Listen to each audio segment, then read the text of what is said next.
You are entering ENC's Pod of Awesomeness. You silly little bird man. It was a crazy busy week. Wouldn't you say there, Bird? Yeah, I guess. Why? What's so busy? Well, I mean, I'm busy. I guess you aren't. Okay, Well, I mean, I had a crazy busy. You're always busy, are you? Well, I mean, I'm always busy in my head. Whether I'm physically doing something or not, that's another story. But in my head, it's always on fire. That sounds like a music lyric at some point, somewhere. I don't know. Well, how many books you up to now, Bird? Did you get through a page? Yeah, that's what I thought. I purchased the book that Dana Bryan had recommended, Sapiens.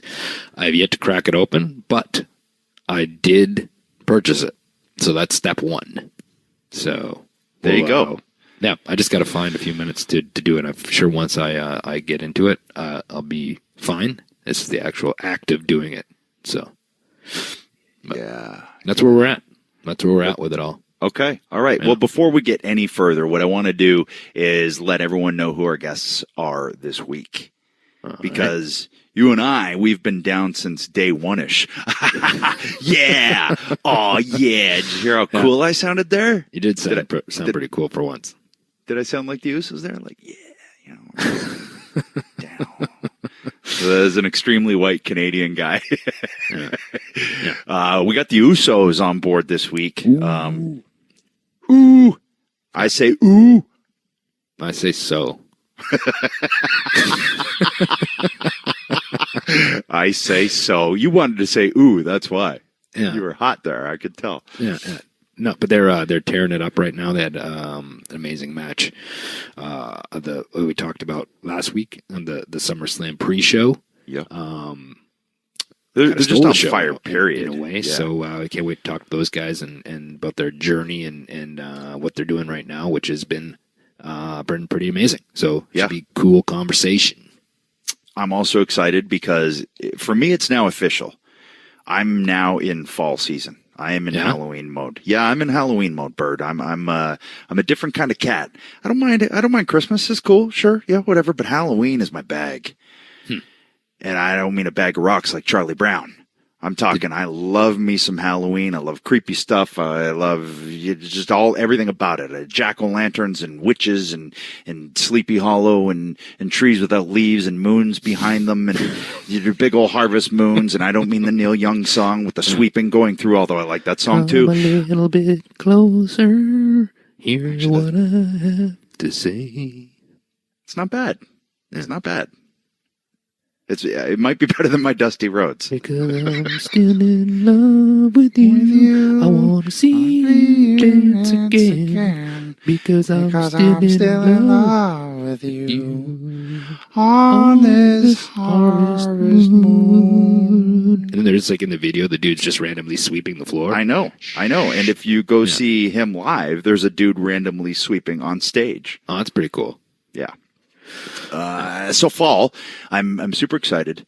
It's like I said, it's my time of year, man. It's a crispness in the air. The leaves are falling. They're changing color. I live in the mountains, so it's fucking beautiful.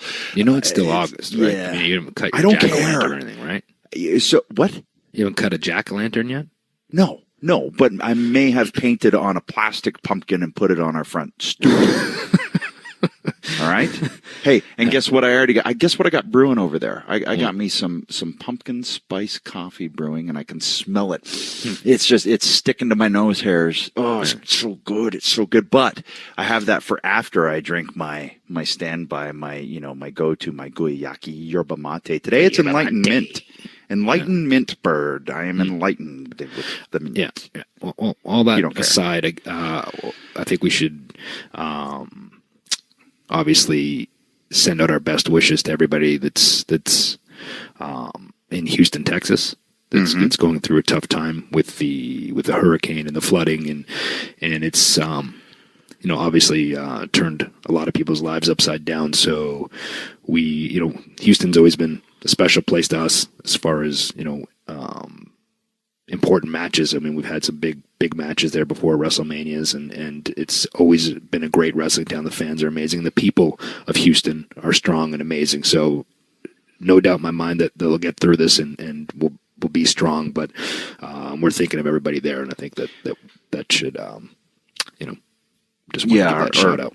Our good buddy down there, Andrew Paisano, a.k.a. Cold Stone, Steve Austin, who sings the songs for our theme music for our show. He lives down in Houston, and we're going to give it's youcaring.com is the link for J.J. Watt's donation site. They're up to like $9,683,663. The goal is $10 million. Yeah. Yep. Yeah. And other than money, which is appreciated no matter what you can give to help everybody out there in Houston. But I know that I'm packing up some stuff here, some clothes, some baby clothes, diapers and things like that I still have here from my daughter. I'm gonna donate all that stuff this weekend. So I'm sure all that stuff is very much appreciated and helpful as well if you can find a place to donate those types of things. Chirp, chirp, bird. Chirp, chirp. Yeah. So stay strong, Houston. We're keeping you in our thoughts. So as I said, crazy week. That just adds to the craziness. Floods and hurricanes and everything. And But what I was referring to in terms of the wrestling aspect of things was the Roman Reigns-John Cena promo from Monday Night Raw. Yeah, it seems to be all the rage. The hoopla. The last couple days, huh? Yeah. I love when you go into like a 1950s Circus Barker. Yeah. Like you really are still in the, what was it? Moonbeam McGee? What was your Moon Puncher? Oh, you want to hear my circus barking? Arr, arr, arr. You don't actually bark. You're not a dog. Maybe it was a circus barker in a former life. What was his name though? Moon Punch Lunchbox? What was Moon Punch Lunchbox? Right? No, it was Lenny Stoker. Oh, but okay. I dubbed him. Close. I dubbed him myself Lunchbox Lenny Stoker. Oh, okay, all right. I knew there was something with a box. Yeah, I gave myself lunch. a nickname. So I do it. So I get into character. So what's your take on it, Bird? Yeah, I mean, I thought it was cool. But I sense some apprehension from the feathered one. No, I like them. I mean, but I like them to feel like organic in a sense. You know what I mean? Yeah. Where it's not scripted, and I did feel like, and I don't think they're types of promos that should be done a lot. You know what I mean? Agreed. And I think that this is kind of the right time for something like this to happen. Yeah. And and they addressed a lot of the things, and sometimes when things are addressed that are on the internet or out there, in the dirt sheets, brother, that sometimes they just will ignore it or not pay any attention to it or whatever, which is what you have to do most times. But sometimes it's good to do something like that, to be like, whoa, hold on a second. They're addressing all the things that people say about them or think about them or people think that are legit facts about certain situations. And, they threw it back and forth at each other and turned it into a real situation. I think that it was kind of something that can help a feud like that, right? Because these guys are both kind of in the same boat and they get kind of similar reactions. So it'll be interesting, and I think it added maybe a little bit more of a personal edge to if they're going to have a match or a feud or how long it's going to go. But it gave a little bit more something personal to it rather than just like, hey, we're two guys. I want your spot. You're leaving. You keep coming back. I want your spot, kind of thing. Well, I think it's all the things that people assume they think about each other. And now it was just validated, like, that really does happen. So here's where I got to start. Why No Mercy? Yeah, that's what I was thinking too. Well, why? There's got to be something going on there because you don't do this. That's a WrestleMania match. And it goes back to my Brock Lesnar, Samoa Joe. Imagine you put Brock Lesnar, Samoa Joe, and Roman Reigns-John Cena on WrestleMania. Sold. Right. Yeah. Or even, sold. And and hold on, because I'm great balls of fired up about it, man. You put it on Great Balls of Fire and you put it on No Mercy. Come on. Like, what? Well, I'm about to put my great balls of fire on your chin right now. Even if you're gonna burn my beard off, because even if you can't get it that far, right? If you have to do this at this point, is there any way you can at least get it to Survivor Series? You know what I mean? But you don't have to. There was absolutely no reason to have to. They each have all kinds of opponents. It's fine. It's good. You didn't have to. That's the thing I'm saying, man. Yeah. There's loads of people that you got through and started those around Royal Rumble season. And nobody would have touched each other. And you have two fresh matches that haven't happened that people want to see and want to talk about. That's my take on that. Now, the promo itself, here's what I thought it did. John's been in that situation before. Yeah. Whether it's with, The Rock, he's had to deal with that before, and he's good at it. Mm-hmm. Reigns hasn't, and you could tell. You can tell this was his first kind of like, oh, okay, how exactly do I do this? But I will say it's the best promo I've ever seen him do because you could tell he really felt what he was saying. Now, I think with more practice, more tune-up, he's got it because he had a lot more points he could have hit about John that he didn't. I'll tell you, he could have. He could have speed bagged John with some of the stuff that he could say, and he didn't go there. Well, maybe they're still going to go there, but also another point too, where I found like kind of a shift in his was where seemingly he ran out of words to say. Yes, and John called him on it. Yeah, and said, this is the reason why I have to come back because you're not ready, basically, to do this. And you know what I mean? If you're going to be in the spot, you have to be able to do this. And he called him on it on live television, and you could see Roman, like almost the steam coming out of his ears, and it kind of, I think that almost even took him to, another level. And I've been there and gone blank on live TV, and it's not a fun feeling, and it does something to you, I never have. It's funny. No. Oh, what? No, but it's honestly, I think that was a hard way to practice, but I think that is a good learning lesson for Reigns. Sure. I feel weird calling him Roman. I don't know why, but I think that's where he needs to get to on all his promos. Right. And that's how I always looked at things. If you get to a certain place and oh, okay, that was the pocket I need to get to in order for a promo to feel authentic, genuine, fired up, that's when people believe.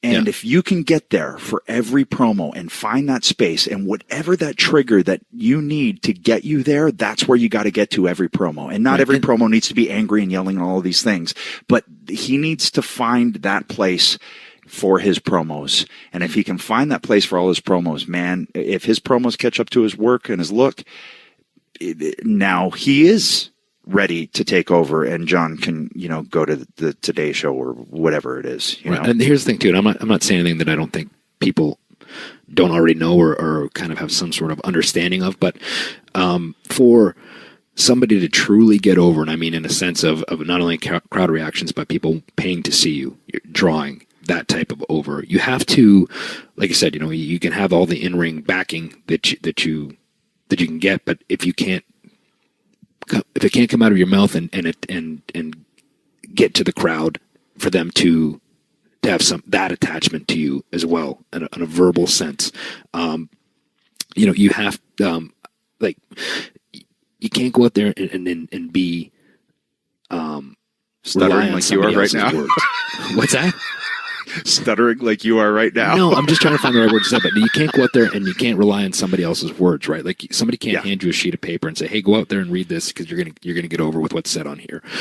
You almost take the bullet points of it and have the gumption, the initiative, the like you said, to kind of make it your own, take bullet points, whatever it is, the gist of it, and go out there. And sometimes too, and I'm not saying this is happening to him, but I have seen it happen to people when I was there, where they just kind of get complacent, where, okay, they're just going to hand me a piece of paper. It's easy. I'll read it and move on. You got to, you have to. I also think that's what they've been taught. I think that's kind of become the nature now.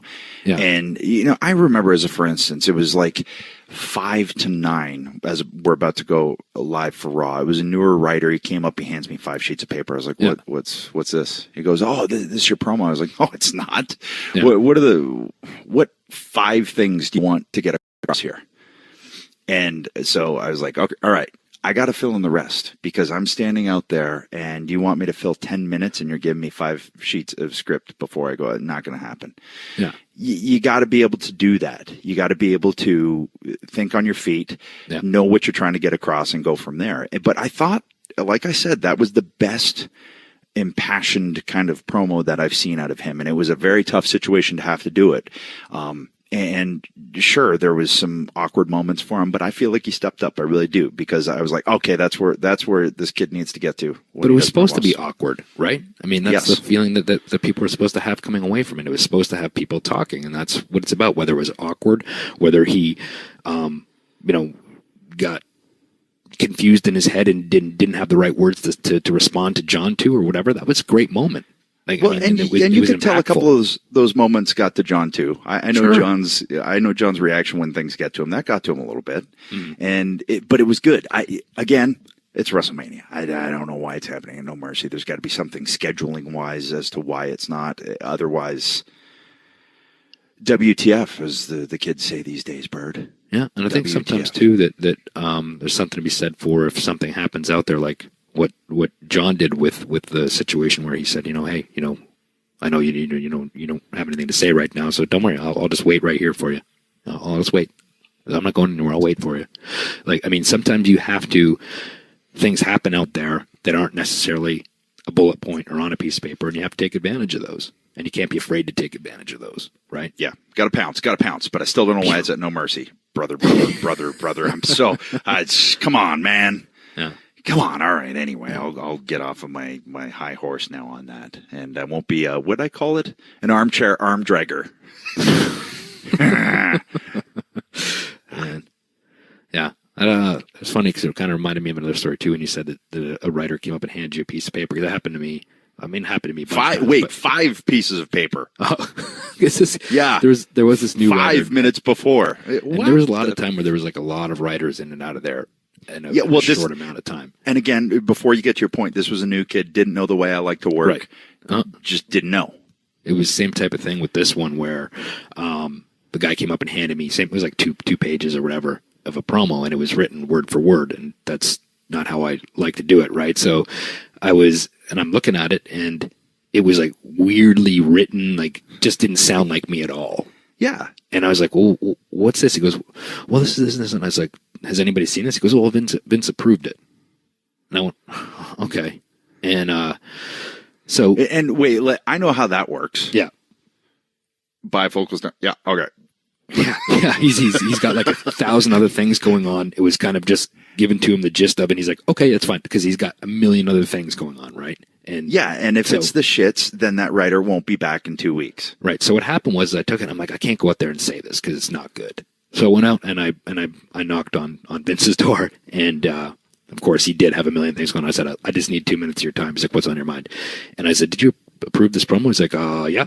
And he's like, do you have a problem with that? I said, yeah. I said, well, it doesn't sound like how I would say it. This is what I feel I should be saying here. And I just hit him with bullet points. I went, doot. And he's like, oh yeah, that's much better. Say that. I said, okay, thanks. And I walked out, and I had rewritten the bullet points and stuff that I wanted to say. And when I went in there and I showed it to him, he's like, oh yeah, that's much better. Do that. And then when I walked out, the writer was like, oh, so what happened? I was like, yeah, we changed a couple things. And so I handed it to him. He goes, you changed everything. I was like, yeah. And I hit him with the line. I went, well, that's what Vince wanted. Or Vince approved it. That's what I said. Vince approved it. So yeah, because that was always the go-to. It's like, this doesn't, what is this? Oh, well, Vince approved it. Yeah. Anyway, What else? Oh, yeah. So I didn't know anything had happened, but I got Mega Matt sent us the link there of the SexyStar Rosemary Triple Mania thing down in Mexico. Yeah. Did you see any clips of it? I did. I watched it because Mega Matt sent me the clip. He's our little stooge. And Mega Matt Meltzer. He works for the Sheets. You don't trust him. Can't trust him. He's shady. You can't. No. You can't trust him. No. I mean, he left us high and dry we do love right? you. Yeah. And I was taking a vacation and creeping around Twitter. Yeah, vacation from your vacation. Gotcha. You sit around all day in a bathrobe and eating cereal. I just creep around Twitter and look for little fun nuggets to tell you guys about. Fun Nuggets. Wait, is that your cereal today? Is Fun Nuggets? Fun Nuggets, yeah. It's a cereal I'm developing. It's blueberry and Count Chocula mixed together. Get this. New Day has Bootios. I think ENC's Pod of Awesomeness has Fun Nuggets. Fun Nuggets. It's way better than Bootios. I'd have to agree. Tasty. Right? Far less gross sounding. I think we just created another T-shirt, too. Yeah. Yeah. All right. Goodness. So, SexyStar Rosemary. Yeah. What's your take, Bird, or do you want me to start? No, I mean, it's obviously unprofessional, and I'm not sure what the circumstances were, but I mean, even if you don't like somebody personally, I mean, we've all been in the ring with people we don't necessarily like or care for or whatever. I mean, it happens, right? I mean, you're not going to get along with everybody on the roster, but it's unprofessional. You go out there, no matter what happens, when you go out there and you're in the ring, you be a professional. And that's some like old school, like I'm talking old school, like bullshit stuff. And there's no room for it in the business. And if there is issue, you definitely don't do it out there like that, especially when somebody's giving you their body. So I would say that nobody should book this person ever again, and they should not be in this business if that's the way that they're going to conduct themselves. Yep. So here's my take. You get, whether you believe the Iron Sheik or not, you know, he's offered money from Vern Gagne way back in the day to break Hulk Hogan's legs and stop, you know, Hulkamania and the expansion of WWF and all this stuff. So he was going to get paid, according to him, and didn't do it because it's not the professional thing to do. Right. And it's a business, and you're giving each other your bodies with trust. And as you said, not always going to like everybody at work. And I think to one of my own circumstances when Matt and I were going through our issues. Mm-hmm. And we were out there, and yes, we were working tight. And yes, we were angry at each other, but we worked together. We realized we're here now. Let's try and pull some positives from this. Let's make some money together. Let's put on some damn good matches. Mm-hmm. Now, and even with everything that happened with us, there still wouldn't have been an you don't excuse. have to be friends. You don't have to like each other. You don't even have to talk when you go back through that curtain. But when you go out there, you're getting paid to be a professional. Yes, and if anybody had an excuse, you know, we would have, or Matt would have, but he never did. And he was a complete, utter, consummate pro. Mm. And we both prided ourselves on, you know, what we did out there together, even with all of that scenario. Mm-hmm. So when I see someone go out there and you can clearly tell that someone is giving them their body, and then you start wrenching on the arm repeatedly, even after the person has tapped out, and kind of looking at the other person like, what are you doing? What's happening right now? And if she popped her tricep, like, so now she's losing out on paydays, Rosemary is, she's losing out on, you know, whatever it is. It's just chicken shit bullshit. Yeah. It doesn't make you tough. No, you're not. It makes you just like, what are you thinking? It's the opposite. It's not. It's not the absolute opposite. It's the complete opposite. So. You don't. I've worked with all kinds of people. I've worked with people who like to work stiff, like to work snug, like to work tight. All of that stuff. I get it. That's part of it. That is just bullshit. Yeah. And yeah, she shouldn't be booked. And apparently it's not the first time that there's been attitude coming from this person. So fuck her. I don't know. Actually, I don't know either one of them. But like I said, I do know that if I were a promoter, there's no way I would have a person like that on my show ever. And I got to tell you, and she's lucky she didn't like pull it on somebody like Shayna Baszler or Well, the thing is, they probably Natty wouldn't pull it on or- somebody like that, right? exactly. So- She thought she'd get away with it, and that's no knock on Rosemary. It's just No. you know she was in a vulnerable position, but that's just it. It's like you think you can bully, so you do. Right. Yeah. No place in the business for people like that. So I say Moving on. Enough wasted breath Yeah. on her. Yeah. What else do we got, Bird? We have TOMMAY, don't we? We do have Tommy. Tommy. Tommy this week with Tales from the Indies. Oh, Tommy. before we get to Tommy, one of the things... Tommy.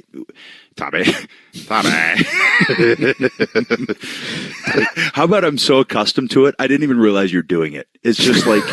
It's like the muzak of this show. It's the elevator music of this show that just runs constantly along with my fire alarm detector, smoke detector there, which is now fixed. By the way, don't even start. And I guess speaking of TOMMAY, we could also say Bubby, debuting on SmackDown, right? Oh, yes, Bubby. Bubby.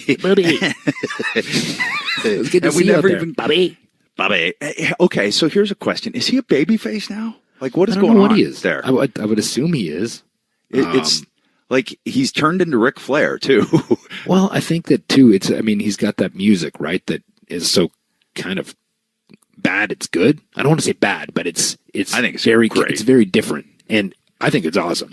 I just think he should be a heel. He's a natural heel to me. Yeah, There's some he is people a that are natural just heel, heels. but I'm sure it'll get there. But I mean, maybe they're just worried that because of the whole glorious, like the whole crowd was going to chant it and stuff. But I mean, if he was a heel in NXT and it worked, maybe I definitely think he's one of those guys that's better as a heel than he is as a babyface. But I'm sure everything changes, so he'll get there. But It all comes out in the wash, Bird. That's what you were going to say.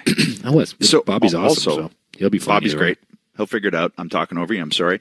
But I wanted to, before we forgot, because we didn't even talk about the TakeOver show there last week, congrats to young Squire, fire-breathing Scottish Dragon Drew McIntyre on winning the NXT Championship. Mm-hmm. And now it looks like he gets to pull the cart down there for a little while. Yeah. Yeah, So that's cool to do it. So I'm looking forward to seeing his title reign as he's had an amazing couple of years and continues to roll along. So good for Here's him. the deal, Bird. It's like a good omen to be on the show. I know. Is really what's happening. I don't know if all you hosers are realizing this, but as soon as people are on this show, it's like pow We to the strap moon, rocket to Alice. people. Yeah, that's right. We're the rocket strappers. That's we're the rocket strappers. Listen, what we're saying is, you want to get over in this biz, you got to get on the NC show. You know what, Bird? We never had a tag team name. That should have been our tag team name. What, the the Rocket Rocket Strappers? Strappers. Yeah. I would totally pay to see the Rocket Strappers against the Rockers or the Young Bucks. Yeah. Or the Usos, our And guest now with the today, or the entrances too, Revival. instead of like coming up through the fire like we did with the Brood, we could ride up on a rocket ship up through the stage, and then it lands. Yeah. And we come out with like space gear and kind of bounce down to the ring like how they walk in those space suits. I wasn't picturing like we're spacemen. Oh, okay. I didn't think we needed to go that far. Not like Techno Team 2000 or anything. No, I I just took it too like, far. You took it too far. You take a Yeah. good idea and then you just bastardize it. We could have came out in rocket packs. And like, Again, I'm not thinking Jetsons. I was just thinking like we know we're so good that we are rocket strapping to the moon, but not literally the moon. Just we're going to the top of the division type thing. yeah, we come We're out not shooting Neil little Armstrong. rockets out to the crowd. Yeah. Well, again, you're stuck on the space thing. All right. All right. All right. And instead of super kicks, we could have thrown your little crescent kicks to the knees, To the thigh bone. to the femur. Yeah. The femur pucker. That's what we call it.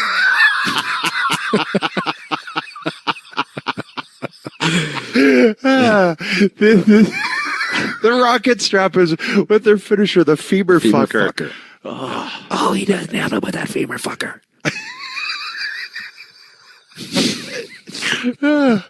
Oh boy.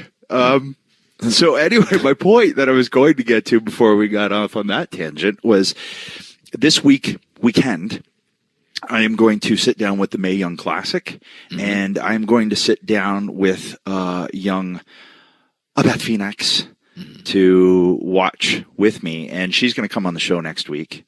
But before we get to our guest next week, our official guest, she will sit down and be the expert opinion on her She's trying to take. get herself back in the game. She's trying to get over it by being on the ENC pod. She's heard the rumors. She wants to be a rocket strapper. Yeah. Yeah. Yeah. Oh, man. So we're going to watch it rocket together. strapper shirts to come out. It'll be like a belt around the waist of the shirt with like a rocket on the back. Yep. Yeah, I could see that. You're still stuck on that rocket thing, but it works for a t-shirt. Works for a t-shirt. I get it. Yeah. And it could be us like riding it cartoon character wise, like holding. It's kind of phallic, actually, now that I'm thinking about it. But whatever. Yeah. Whatever. Well, it depends on which way it's pointing. True. If it's pointing up, you know. To the moon. Yeah. So next week, Beth will be on the show. One Elizabeth Copeland, to give her take on the Mae Young Classic, which I will be watching with her. All right.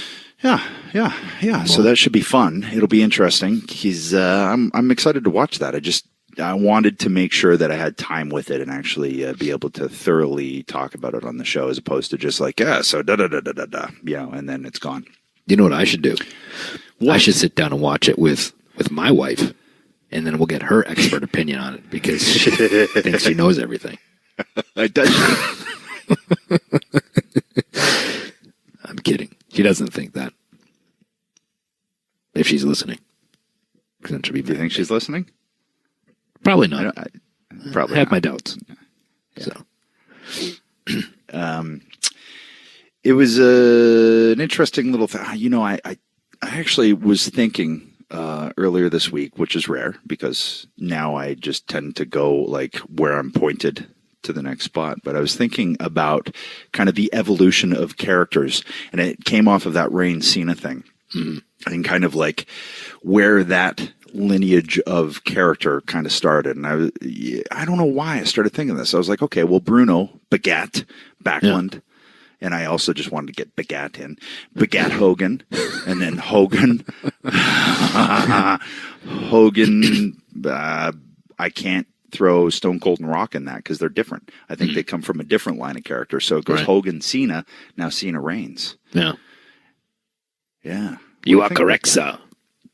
Would that be your take too? I'm looking. I didn't really think about it in those terms, but now that you mention it, neither did I. And I was just driving, thinking of that promo, and I was driving, thinking about it. And I don't know if there's ever been two characters vying for the exact same position and exact same character on a card. You know what I mean? Because Austin and Rock were different. They were just different. Yeah. So you can't say they were vying for the same spot, but they were completely different. They came from different places altogether. These two, they're so similar, and I think that's why there's friction there. And I don't think ever, like, in the history maybe of the company, that there's ever been two guys that have had those types of reactions so strongly, like you said, going for the same spot, which makes it interesting.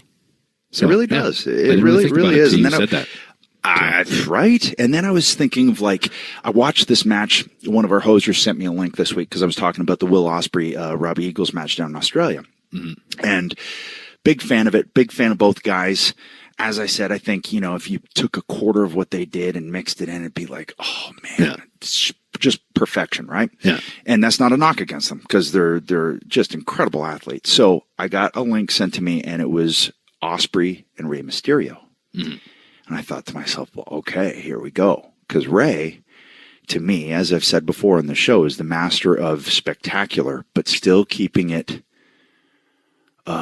without going to the realm of a Mortal Kombat video game. You know what I mean? Yeah. And I watched it, and that's exactly what happened. I was like, oh, okay. Not that Rey reined him in, because that seems derogatory, but they did some amazing stuff. I'm sure they did. Super cool spots. Yeah. But there was enough ugly in between to where I was like, okay, that's where Ospreay needs to be for every match, and just keep that mentality for every match, because it was just so flippin' good. Rey is still awesome. I don't know how old this match was. It was probably last year, maybe. Yeah. maybe 2 years, but really, really good stuff. Do yourselves a favor. It's a lot of fun to watch, and you can tell Ospreay is just a huge fan of the industry because the awe that he has in his face as Ray's coming out, it's really cool to see, Yeah, I mean, Ray's see the effect that Ray's had on a generation of folks. I mean, but he's a legend. that brings me, say your point, and then remind me that I was thinking of the lineage of the high flyer. No, I was just going to say Ray's, at that point too, and it's hard to think because he's our generation too, but he's a legend, right? I mean, he really is. Yeah, without a doubt. And I started thinking, okay, people want to sweat these guys for doing too much stuff and da-da-da, and I get it. I do, because I feel the same way sometimes, like, wow, that was a lot. But think of it in these terms. Do you think people said that to Superfly? Right. When he was Superflying off the cage on a Morocco? Probably. Mm-hmm. And Antonino Rocca is a precursor to Superfly and Steamboat, who are a precursor to, I would say those guys then segue into Jeff Hardy, to Rey Mysterio, to RVD, right, and Matt Hardy. And then those guys are the lineage to the Ospreys and the Ricochets and the Matt Siddels and, guys like that who are doing, or John Morrison, these guys who are basically parkour athletes. Mm-hmm. And the training has ramped up so significantly that the guys are doing stuff that I can't even fathom. No, I don't even understand how some of these guys do this stuff physically. I really can't figure it out. I mean, do they practice to be gymnasts, or is it just natural ability, or whatever it is? Because that wasn't happening when we were breaking in. It was very rare, and there was a time too where people told us we did too much. So we get it, understand what.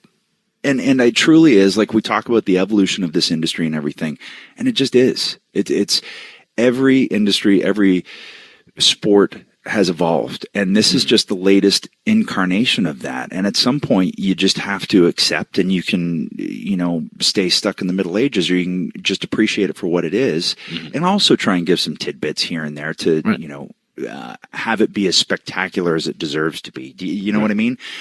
So that you don't lose or get desensitized to how spectacular all of this stuff is. You want to make sure it is spectacular. Yeah, it just doesn't become a spot. Yes. Like how certain moves that used to be huge finishers are now just a spot. And you don't want it to get to that point where you said people get desensitized to it, and to the point where they said we're kind of losing a connection with the audience, and we've talked about it previously, where they're just waiting for something big to chant "Holy shit" or "This is awesome," because it's become a conditioning thing rather than being a feeling for the character thing, or that sort of thing. So if you're out there, you're putting your body on the line, you want people to care about you, the character, right? Might as well get some mileage out of it, right? Right. But my point to this is really good. Whoever sent that to me on Twitter, thank you for that link. It was a lot of fun to watch. Ray's the man. Ospreay is well on his way to being one of the men. He's a super talented kid. Reminds me a little bit of 1-2-3 Kid way back in the Global Wrestling Federation. They have, I don't know, just something there, except he's doing stuff that I know Kid would never be able to pull off, and he would be the first to admit it. But I got to say real quick too, I always said RVD took the best DDT. In this match, Ray hits Ospreay with a DDT, and it is now my favorite DDT of all time. Yeah. Probably tops the Steamboat Jake DDT on the floor, which apparently was legit. Huh. So, yeah. Well, I'll have to check it out because I haven't seen it. So. Yeah. Check it out. I think it was in Milton Keynes or something like that. No. So. Well, that being said, we should probably get to Tommy. You've left Tommy waiting so long, and if we don't, it's going to make me want to do. I'm fucking slap your ass and hit you with a cartwheel kick. Tommy! Tommy! Tommy! Tommy! Tommy! Tommy! Tommy! Tommy! Tommy! Tales from the Indies.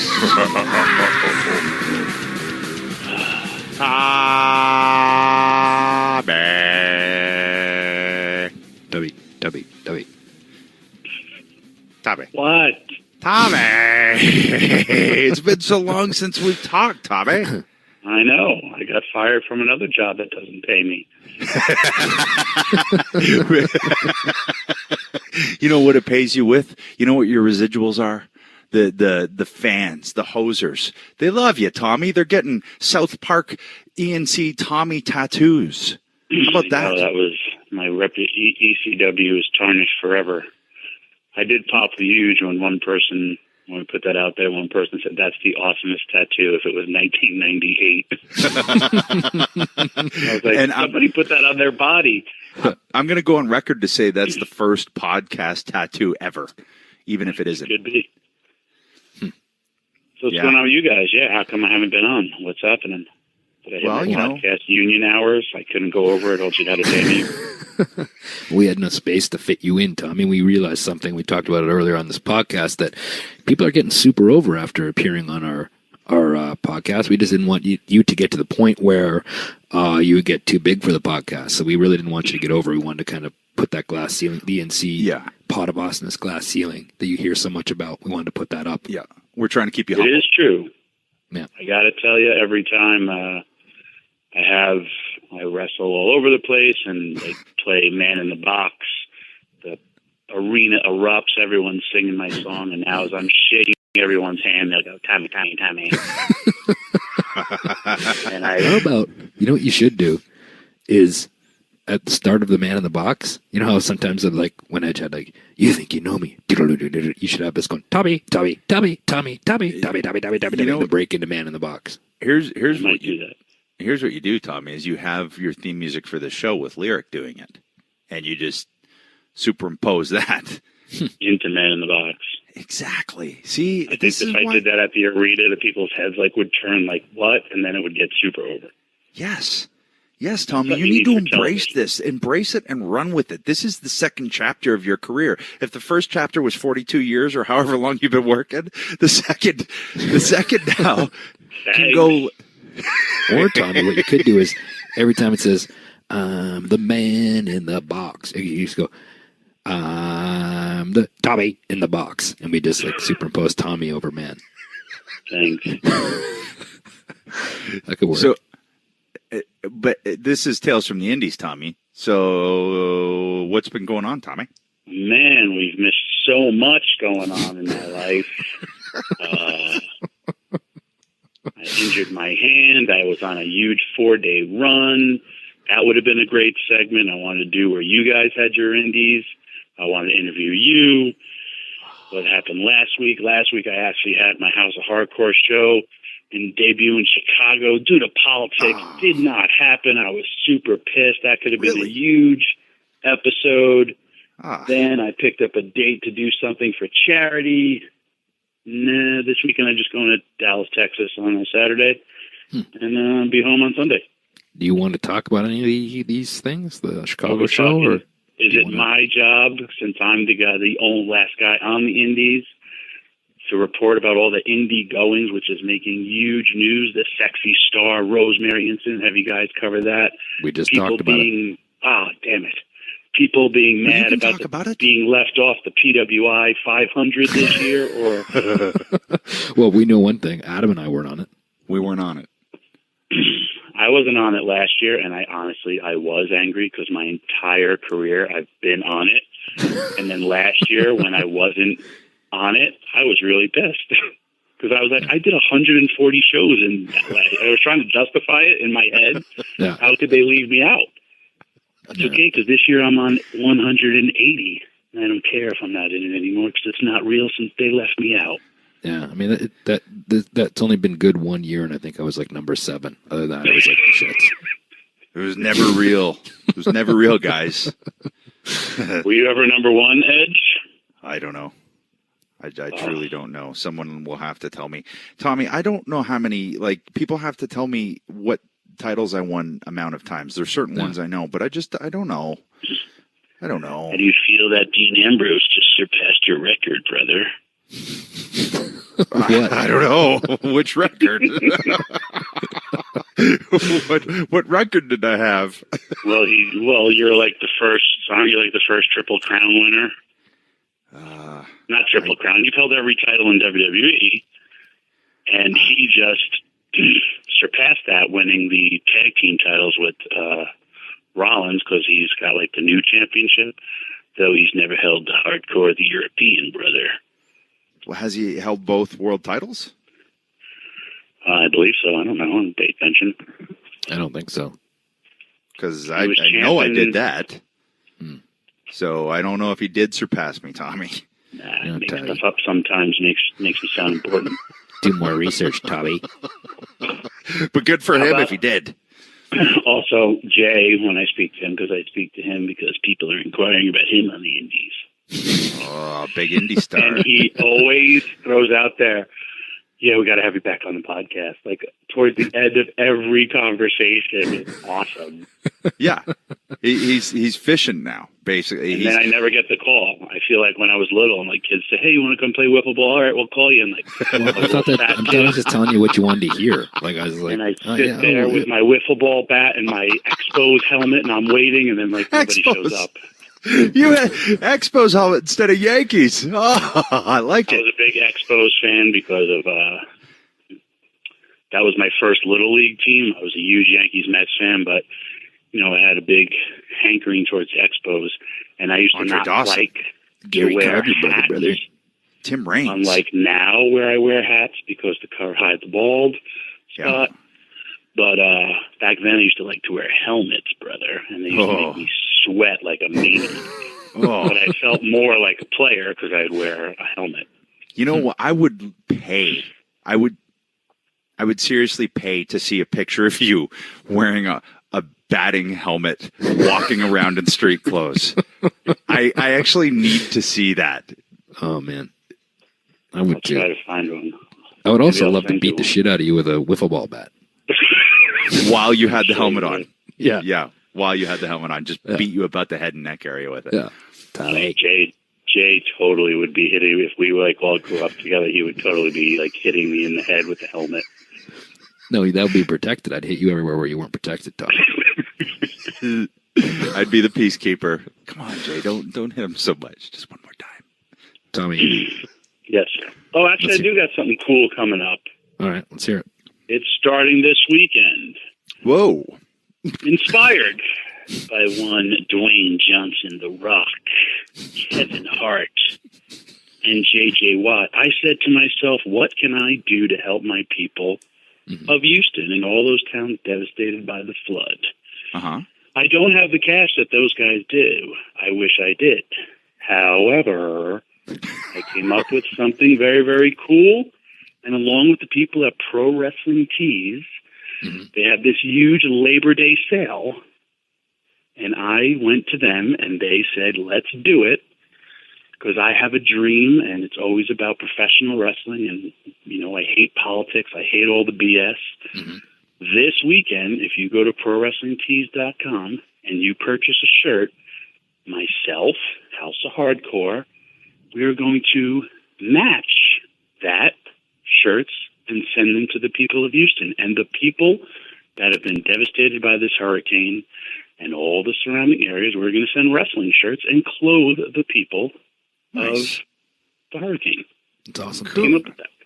That'll Kudos, be Tommy, announced, and Pro Wrestling Tees. That's great. You guys got one. We got a what? Don't you have a Pro Wrestling T-shirt? I don't have one. I do. I do. Yeah. Yes, I do. So now if you go and you place an order for that cool Edge, Rated R, Superstar, big time, he's won every title shirt, House of Hardcore is going to send a shirt to H-Town. And I think awesome. that's pretty cool. And hopefully we get a lot of people, because I think it would be really cool to clothe the people to help start rebuilding H-Town. Because when I think of Houston, I do think of a lot of cool wrestling moments. It's a massive same with you wrestling guys. town.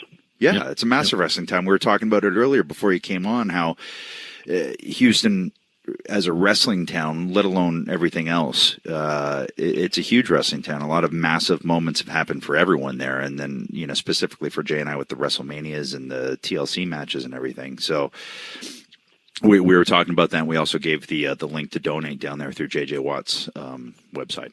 Right. But that's great. How do you not start off with? How's that not your opening salvo, Tommy? Yeah, Tommy. That's great. Good for you, Tommy.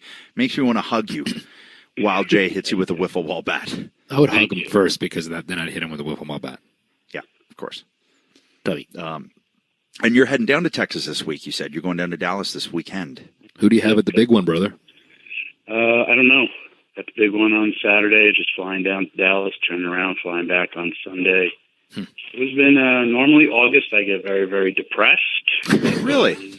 Why is that? August I've had a lot of, I'm not one of those people that believe in, like, bad things, like, happen all the time, but, like, August has been a real crappy month for me 3 years in a row. I think mainly is because I don't see my children, and I went they're from Michigan, right?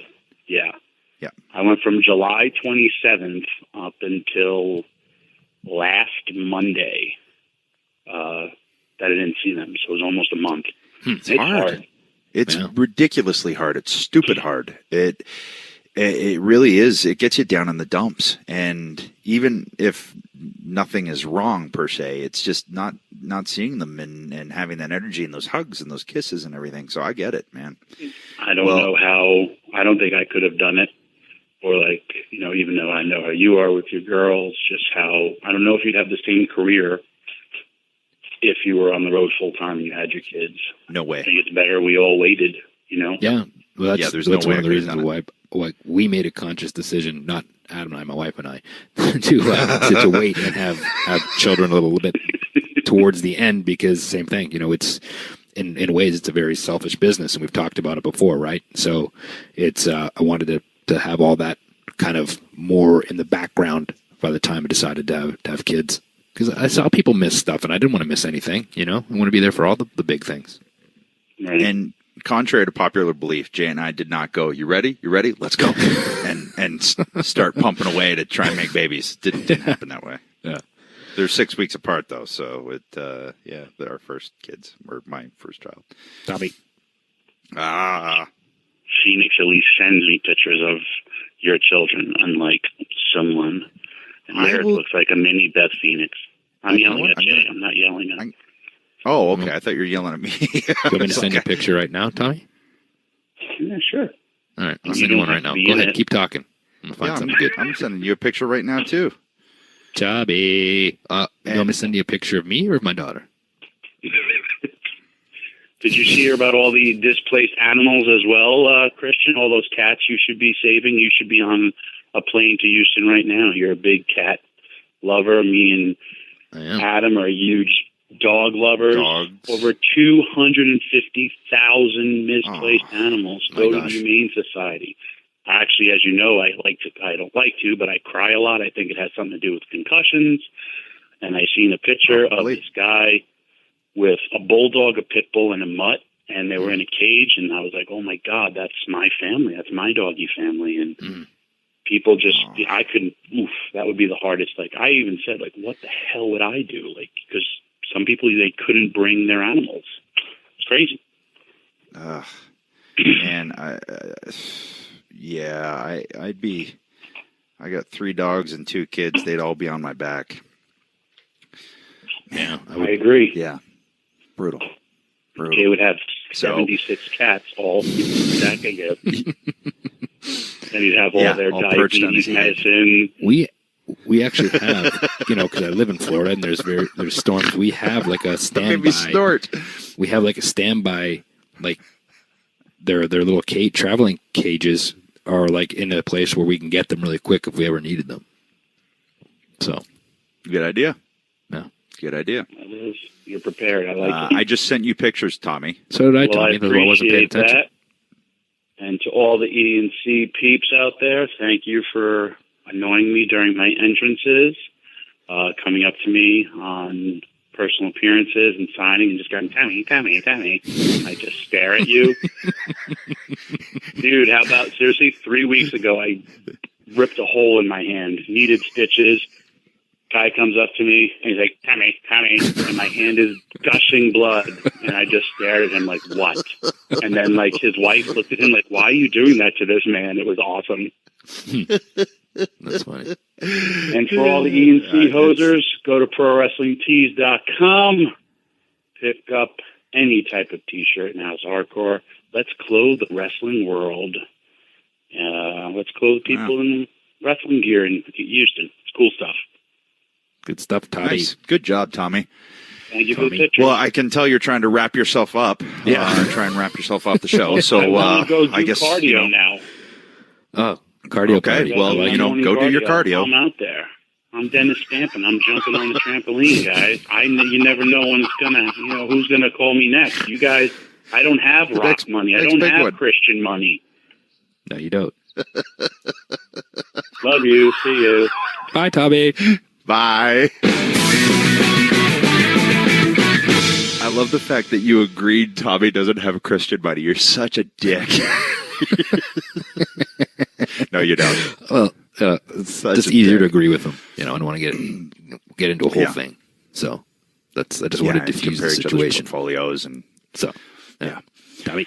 Well, this has been a packed show. It's been a big show, and we haven't even got to our guests. Packed, brother. You know it's been packed, baby.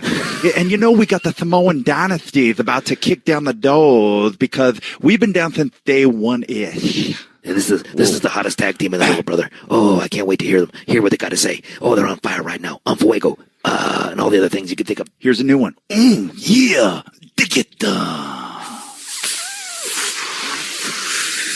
Ooh, so crazy. Here we go.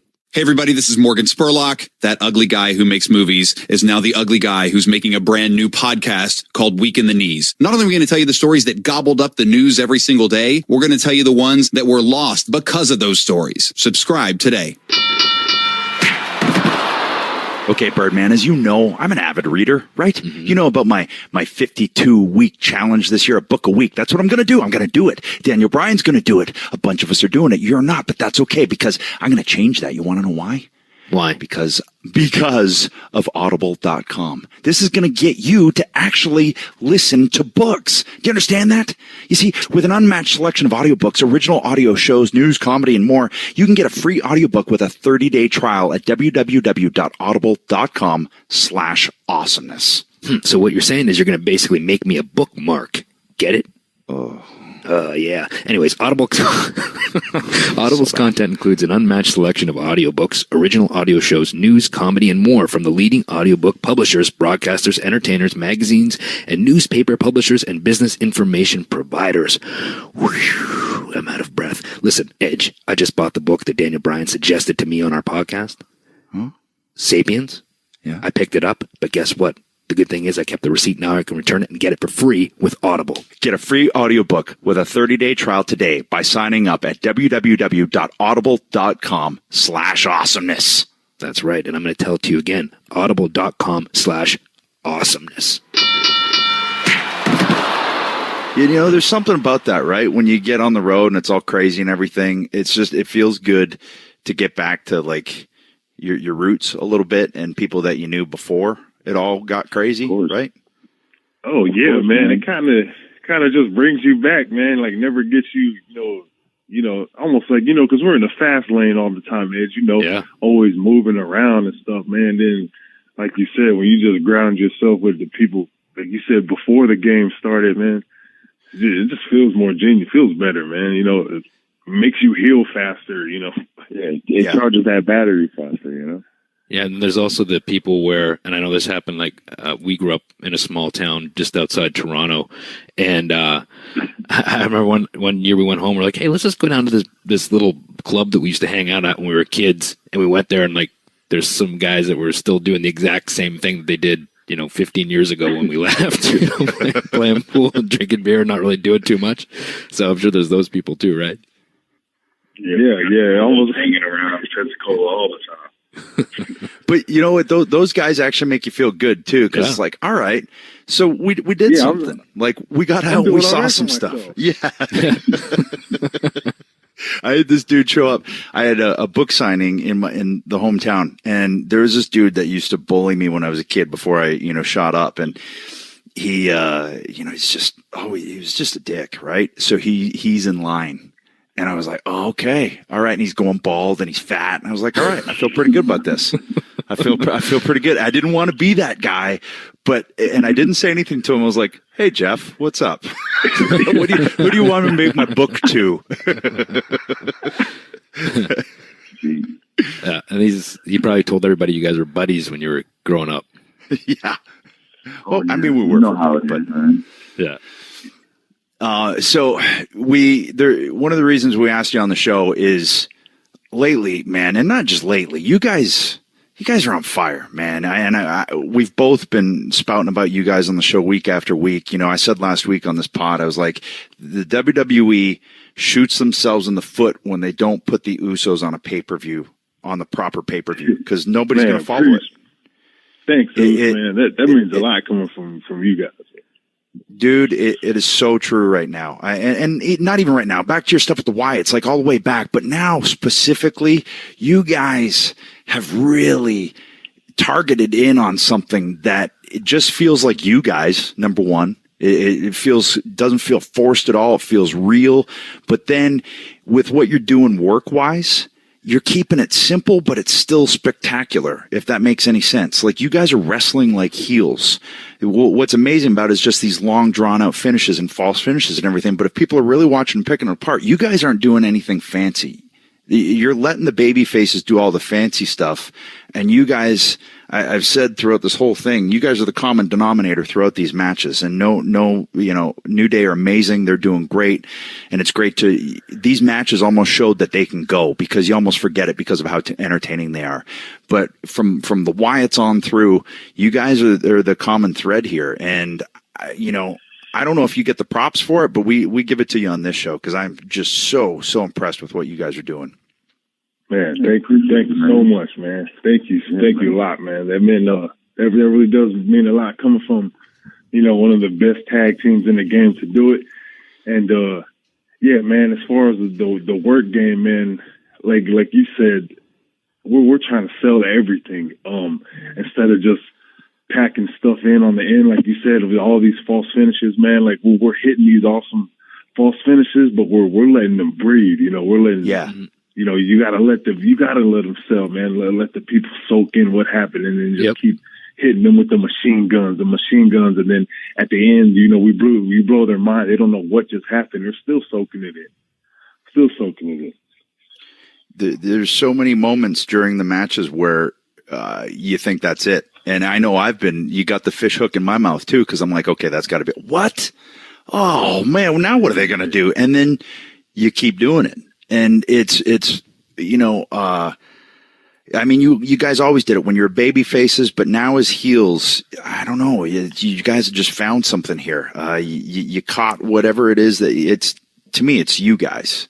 Yeah, it's a real extension of you guys. Well, what we had been talking about previously was, that you guys, when you were, quote unquote baby faces, right? You came out and you were, doing the Uso thing with the audible, being able to hear you guys, do your dance and everything, and the chant and everything on top of the stage, and people loved that. You brought them in, and you had personality, and you were,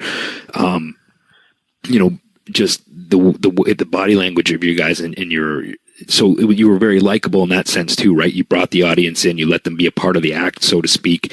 And that's a hard thing to do nowadays too, is to get legit cheers. And then when they turned you guys, or everything happens, so you have to change to stay fresh, right? But it was almost like there was a turn where there wasn't a big kind of build up to it. It almost just kind of happened, and you guys owned that. And it took maybe a little bit for people to kind of maybe legit not like you guys or to boo you guys, but what you've done is you've stayed the course and believed in what you're doing, and it's happened. And now the product of that is these promos that you're doing now. You're kind of doing promos in a different style, which is great. The day one, the shirt, the look, you just kind of stripped everything down that made people likable about you guys. And now with the work as well, it's was that like a conscious thing, or how did you guys feel about that? Man, we couldn't wait to turn heel, because we noticed we was doing the babyface run. It was cool, it was a whole other side of us, like really being the good guy and running with that. And then, just like you said, if you don't adapt and evolve in this business, you'll get left behind. Uh-huh. And we felt that, you started to feel it, like, oh, man, something has to be done, something different. We got to change something. And then we finally, like you said, they kind of just, tonight you guys are turning heel, and then we finally got to do that. And then when we did, we knew this was going to be the time, man. This will really be our breakout. character. Yeah. This is really going to be who we are. The babyface Usos, that was us too, but this one is really going to be who we are. Like, you know, we can literally be us, talk like us, even work like us. Because we naturally, man, we're from, you know, on the white Samoan family wrestling. You know all about that. And they naturally work like hell. And I feel like we naturally work like hell, you know. So it's way easier. We're more comfortable with the way we talk. We get to talk crap to somebody. You know, it's hard. We barely even got to talk when we was babyfaces. Like, we rarely got to talk when we was doing it. Now we get to, we get to go, and we got a little different scheme the way we do our promos. We're just trying to, you know, adapt and evolve and stay relevant. And like, well, we're glad we made this move. And and no said, we were talking that if this move wouldn't have worked, like if we would have went stale right now, we would have been in some big trouble right now. Yeah, man. Plus, Edge, plus I was tired of running around looking like a box of crowns for damn 5-6 years, man. Now it's just straight black and white, bro. I'm like, man, but you know, year, hey, not even the colorful. Now, trust me, man, it's a little inside scoop. Like the paint, so like you said, the dance, the paint, that was all like levels to get to the Uso. You know, it took like, you know, years for us. We're always going to the drawing board. You guys know this, to like, you know, just add these levels to your character. Like you said, bringing people in, man. We was always at the drawing board, man. What can we do? Let's wear bright colors. Hey, no one's wearing shorts. Let's wear shorts. Right. Hey, when we painted our face, no one was kind of painting their face. You know, Ultimate Warriors are one of our favorite wrestlers, man. So that's kind of where we took that scheme from, like the energy, you know, and we wrapped it all in one, man. And we ran with that Uso, the Uso crazy for as long as we could, man. Roll it till the wheels fall off. And, you know, like my brother said, right, when you feel you're stale, man, you're okay. We're getting stale. It's time to flip the switch and flip the game. And I'm just glad that the flip was just for the upturn for the Usos, man. And I'm glad we could blame Roman for that too, because after that angle where we helped them, the universe never liked us. Actually, we helped Big Cousin. Yeah, man. It was almost natural for us to do it. Right. Yeah. But the Bulls just kind of stayed. They just kind of stayed with us. Like, we would come out before the Roman, and when we finally started teaming with them. Yeah. It was so funny, man. Like, we were like, yeah, likable baby faces. And then when we helped Roman after that angle, and when we come out, the Bulls, they just stayed with us. I was like, what the hell's going on? Well, what's cool about it is the fact that you guys were listening and were smart to pick up on it, and also have the freedom from the company to be able to do it. Because I feel that's part of the reason, you know, I think Roman's handcuffed. I think he's stuck in a position where if he could do what you guys are doing, he would. And that's when people would start cheering him. Oh, but yeah. He's, you know, not stuck where he's in a good spot, don't get me wrong. But I just feel like if he were allowed to be himself, look out, you know. And I feel like that's what you guys are doing. And you were smart enough. Like you said, the colorful stuff was an extension of you, but that over the top, you know, marketable you. And this feels more like you guys. Cause man, I was thinking about it. I met you guys when you were, we both did. We met you guys when you were kids. Yeah. And it's so like literally kids, and, you know, working your dad, and you guys would come to the shows, and now to see where you guys are. And, you know, it's really mind-boggling, especially like when I saw you guys come out, you know, just all black and everything, looking like you guys, and I saw a little bit of white in the beard. I was like, oh man, those kids got white in the beard now. Yeah. Oh, and trust me, I got more. So I told you the tangle beard, man. We need to start looking at the guy, man. Yeah, man. My brother tells me to dye my beard. I'm like, no, man, it looks good. It looks good. Now I go, oh, okay, now they kick ass, because now they've been through some stuff. Yeah, we finally got it though, man. You're grizzled. Yeah, man. Officially grizzled. Yeah, man. Hey, the thing is too, man. Like, we know, like, going back to the levels to character, so we knew this would never get to talk, and we was always asking to talk now as a heel. And then finally, when they let us talk, they gave us like 30 seconds. I remember they gave us like a 30-second clip, and we've been asking and asking, can we please talk on the mic? So yeah, you got. It was about 30 seconds in the backstage clip, you know, after a match. And I just remember, man, remember this? We was starting trying to figure out what to say in 30 seconds. Oh yeah. You know, like, man, what do we say in 30 seconds? And this is our first time being healed, and we get to actually say something. And I guess it got over with everybody. We cut in like 30 seconds. It was in the back of a truck. They originally had us doing this promo in a pre-tape room, but the way we were looking and the way what we had in our mind is like, there's no way we could come across saying what we're saying, looking tough, with a purple background screen behind us.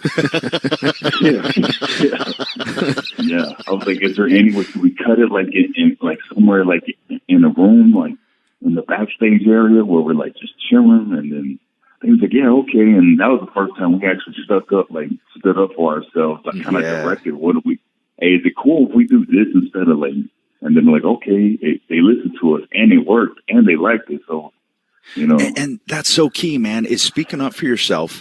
But if you're going to speak up, it better work. You know, that's key. But that's so huge. A lot of people wouldn't think of that. They wouldn't think of, okay, we're trying to get this across. Maybe the purple background doesn't work. You know, are they going to put a pink background behind Brock Lesnar?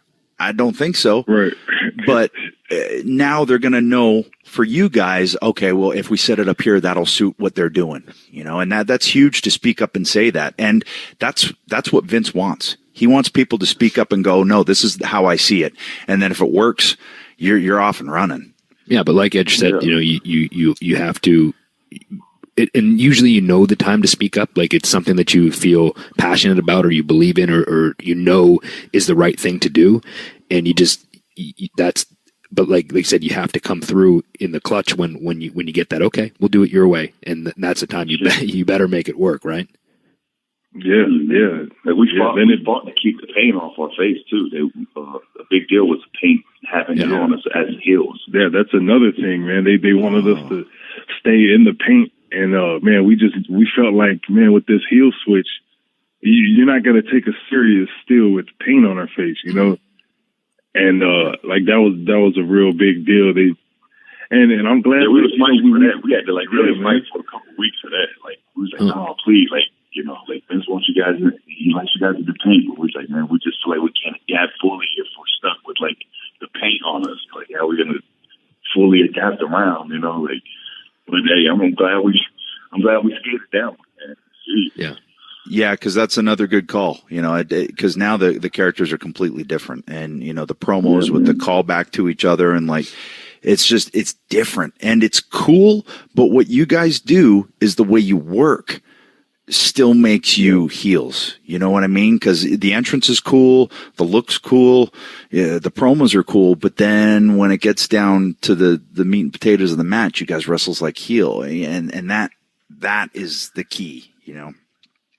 Yes, man. I mean, we're having a blast too, man. Like, this is the most fun we've had in a very, very long time. You know, we're running with this, man. Like, it's funny. I told my brother, I was like, "Hey, man, if this don't work, I don't know what the hell we gonna do, man. if this one don't work right here, this turn and everything, and this look we're trying to do, and this is me and you, like this is really me and you, and this don't work." We're going to have to find something else to do, dog. But here's the deal. Like, don't discount everything before that, because you guys have been the bedrock of this division for a long time. You know, it may, you know, there's other people that have had runs and things like that, but you guys have always been there and always the ones that can be depended on to go back to, like, okay, we need opponents. Oh, here we go. Or you guys are always there, and you're always there because you committed to being baby faces, and you went full bore with it, did everything you could with it. You realized it was time to make the change, and now you're fully committed to this. And this is just like the second chapter, which is crazy because you guys have been there for how long now? 2010, we came in on the Hart Dynasty, so. Yeah. Well, I remember too, like, when you first came in. That's a good babyface run, man. Yeah. So you're just starting your heel run. You can get another 6-7 years out of this. And I remember too. Speaking of having, you know, fun and evolving and those sorts of things, like, you know, talking about coming in 2010. Like I said, you guys were super young. It seemed like too there was a lot of weeks where you weren't on Raw. It was more on like Superstars and those types of shows, if I'm not mistaken. And I remember watching, man, these guys are really good. And it just seemed at some point, man, I don't know if these guys are ever really going to get their shot to show what they can really do. You know, and that just that happens sometimes. But, you know, the good ones, the ones that have a real future, figure it out. And was there ever any, because you guys never seemed like you were mad, upset, always had smiles on your faces, always, you know, great guys in the locker room, always fun to be around, never gave off the impression that anything was wrong or you were mad at anything, or were you guys just waiting to get your moment and kind of kick the door down, or what was your feeling at that point? What changed it all for you? Man, shoot, Jay, quick story how we even just became baby faces. Like you said, we would be on Superstar. We would come to TV, just be on Superstars every now and then. So when we debuted in 2010, we was on TV for maybe 3 months.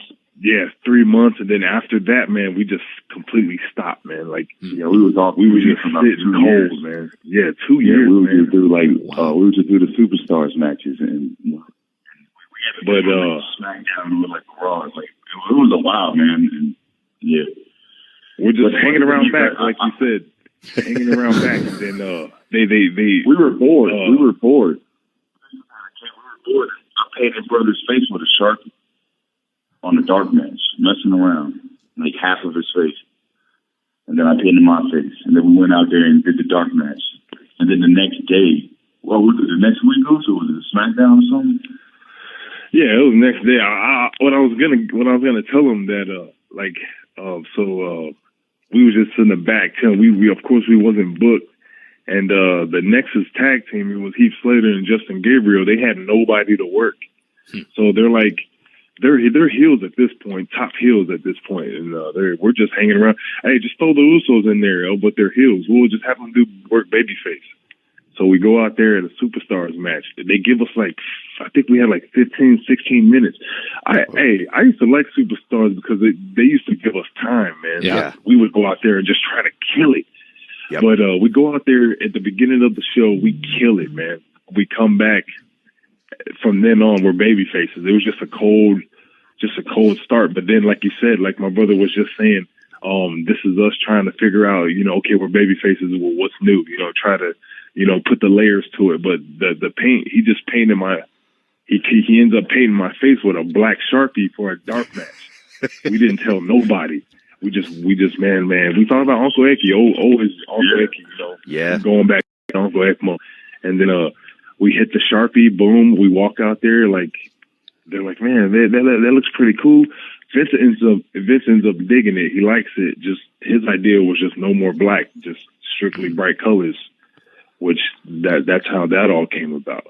But it's happy accidents, right? But you guys took the initiative to do something different. And that is a lot of times all they're looking for is something different. And with Superstars, you get a chance to hone your craft and really get it nailed down, because I text you guys, or I DM'd you guys when I saw the series with the Wyatts, and it was well after the fact, but they were so good that I was like, I got to tell these guys, that this is this has me loving tag team wrestling again. This was amazing. And I'll go out of my way when I feel like somebody has really done something that is just good, man. And that stuff, I was like, okay, these guys are on fire, and that was its baby faces. I think you're completely next level now, but yeah, I just remember seeing that and going, okay, they've stumbled onto something, or they figured it out for themselves, which it sounds like you did.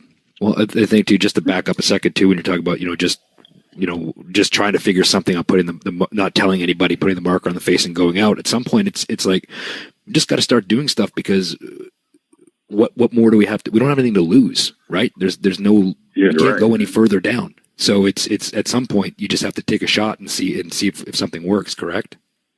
Yeah, and at the time, of course, too, man. We're getting. I just feel like us growing as growing in this business and finding out who you are. Yeah. I don't know if it's we're just not giving it down no more, or we're just hey man, let's just do it. Let's take a shot and see what happens. I noticed 7 years ago, 2010, man, I would have been scared as hell to even open up my mouth, probably even fart in the locker room. Hell. But now it's whatever, man. Hey, let's do it. If you feel something, but I agree with you. Let's go. Hey, I think that's how it is for most of the locker room now. And like, there's a whole, and I'm not saying like, we've been there for a while, but like I feel like everyone who comes in now, they're all like Uso said, like 10 years ago, we wouldn't even say nothing. I feel like everyone coming in now is just, they're like not like walking on eggshells, but like almost don't have the weight to say what they want to say, and they just say yes to everything, which kind of works. But there's gonna come a point where like it's just gonna be like, I'm glad I got my brother with me, because we can always talk about, is this right? Does this feel right? Is this good? What do you think? And then for when we just believe it and we know it's 100% within me and him, it'll work. And then you got to let your voice be heard. But shoot, man, that just started happening like at least 2 years ago. We started, letting our voice be heard. But now, but sometimes we're like, hey, man, should we go in there with this? Hey, I hate when we walk into his office. He's like, "Oh, give me a minute. Oh, sorry, sir." Turn right around. Sorry, we'll see you later. Nerve-wracking game, man. Like, geez, man. Like, looking at his door and shit.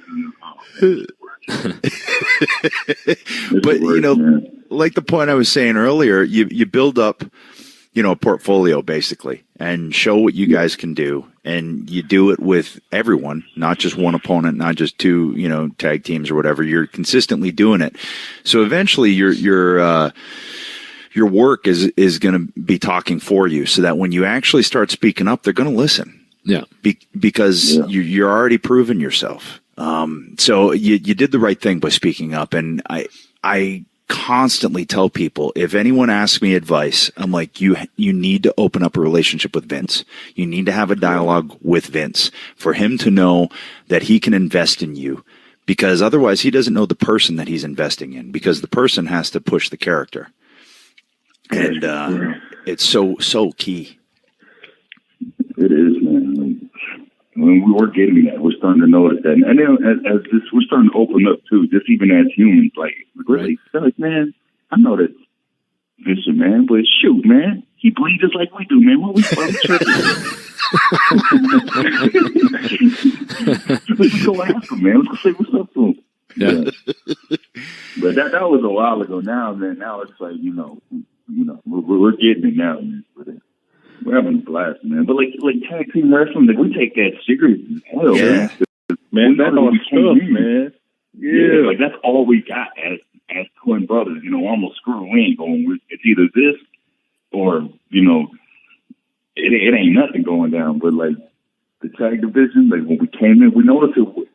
Like when we grew up watching tag wrestling, man. Like, our fathers, our parents, they did it. All our families almost been down. Right. Any kind of tag wrestling, and it was fun growing up, and that's what we stick by, man. Like tag matches to me are still one of the most funnest matches to watch. Yeah, they're one of the most intricate matches to watch, man. One of the most hardest matches to put together, right, man. Like taking care of everyone. All the rules are like really everything's really easy. You better tag, and you better use that 5 count, and if not, like we're DQing you, like. Everything. So everything is like, make sure you tag, and like it's so like everything down to the wire. And to me, I like doing that kind of stuff, taking the universe to that trip, man. That little movie at the end, especially on the false finishes, man. Yeah. And always picking ways to one up that last false finish. It's like fun as hell, man. And then when you start hearing it come to life, and then you get the offer chance, and you get all that, man, ain't nothing. I used to think we would never be able to sit in the ring and like watch Stone Cold, Undertaker matches and Bret Hart matches, and they'd be saying, "This is awesome." I'd be like, "Man, how cool is it to be laying in the middle of the ring like selling? They're not even moving. It's best feeling. It's been like a good 2 minutes, and they're just still going ape shit out there. Like that's got to be cool, man." The thing with tag team wrestling too is, like you said, it's more difficult to put together than a singles match, because with singles match, all you got to do is take care of 2 people. Tag, you got to make sure that all 4 come off looking stronger than they did in the beginning. But when it's done right, there's so many more things you can do, as evidenced by your matches with well, like everybody, but especially New Day recently, man. Because like I said, you kind of forget that those guys can go. You know it, but because they're so entertaining and because they have the the ice cream box and because they have all this stuff, and you kind of lose track of it. And then watching those matches, like, I forgot. Yeah. Because they're so damn entertaining. I'm glad they got to show that side with us too. They finally got to get a little serious. With your characters, how you were saying, because it's so damn entertaining. Just forget that those guys can actually, whoop some ass. You got Big E over there, hoping was an unbelievable athlete, and Woods loves games. Yeah. It's hard not to laugh at those guys. I mean, there's a fine line with that. There's a fine line with that entertainment aspect of it, right? I mean, with myself and Edge, when we were doing our thing, especially as heels, we come out and we do some funny stuff, but then we had to figure out how to get the crowd to boo us after that. So it was a fine line to walk and then be taken seriously when you're wrestling, because you don't want to become a comedy act, right? You want to be taken seriously when the bell rings, and especially when titles are on the line and stuff like that. And I think that too, backing up to more of the stuff that Edge was saying before, for me, when he had touched on Harper and Rowan and the series of matches you guys had. I remember there was a pay-per-view in Tampa, and I was doing the pre-show, and I got to sit out in the crowd and watch that match, and I was blown away by how good it was. And I remember coming to the back and saying to you guys, and I don't know if you remember this or not, but I was like, guys, because it was, to me, like, tag team wrestling has always been special. That's because it put us on the map, and we took a lot of pride in doing it and what we did, and kind of rebuilding the tag division. It was really hot for a long time with the Hardys, the Dudleys, X-Pac and Road Dogg, Too Cool, like teams like that, right? So, and it seemed like it had kind of fizzled down a little bit, and it was like almost like you guys are starting to kind of get that same kind of feel that groundswell that we were starting to get going when we were doing it. And I remember going back there and saying, guys, I haven't seen or anybody care about a tag match like that since Edge and Christian and the Hardys and the Dudleys. And I gave you guys a big hug, and you guys, oh man, thanks. But I mean, I don't know if you guys remember that, but to me, that was like, whoa, okay, tag team wrestling is coming back, and these are the guys to do it. Yeah, Jay, sorry, Chris. We remember that, man. Of course, we remember that Battleground. That was 2 out of 3 falls, man. 2 out of 3 falls match. 2 out of 3 falls tag match at that. Like with them, I remember putting that together. That was fun, man. And those, and even we know this working. Like the Wyatts were huge, big, scared looking heels. Yeah, it's way funner when you got guys that are heels and like straight baby faces. It's so easy, man. Yeah, it's so fun. That was like now we're in the road. That was like right, man. That was our favorite match, like hands down ever. Favorite top match ever, man. That even this last one with SummerSlam was right under it. But that Battleground in Tampa, I remember that. That was fun, man. Well, what's really interesting now is, like, I'll say it, you guys kept the flame. You kept the torch for tag team wrestling for a long time. And yeah, there were other teams, don't get me wrong. And I don't discount any of them. But you guys kept the tag team thing rolling. While other teams got split up and because the office wanted to split them up, whatever, you guys stayed the course. And now you look at the tag team division, and it is stacked. Like, you guys got to be chomping at the bit with all the teams that you can work. I mean, oh yeah, man, we ready to run through them. So we're trying to still adapt to what's going on now. So we're in the middle now of being cheered and being booed. So like we're in the middle. Like it's funny because we've never been in this spot before.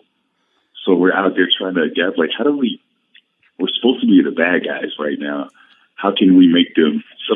How can we make them not like us? Sometimes we find ourselves working uphill in our match. You know what I'm saying? Because we're supposed to be the bad guys.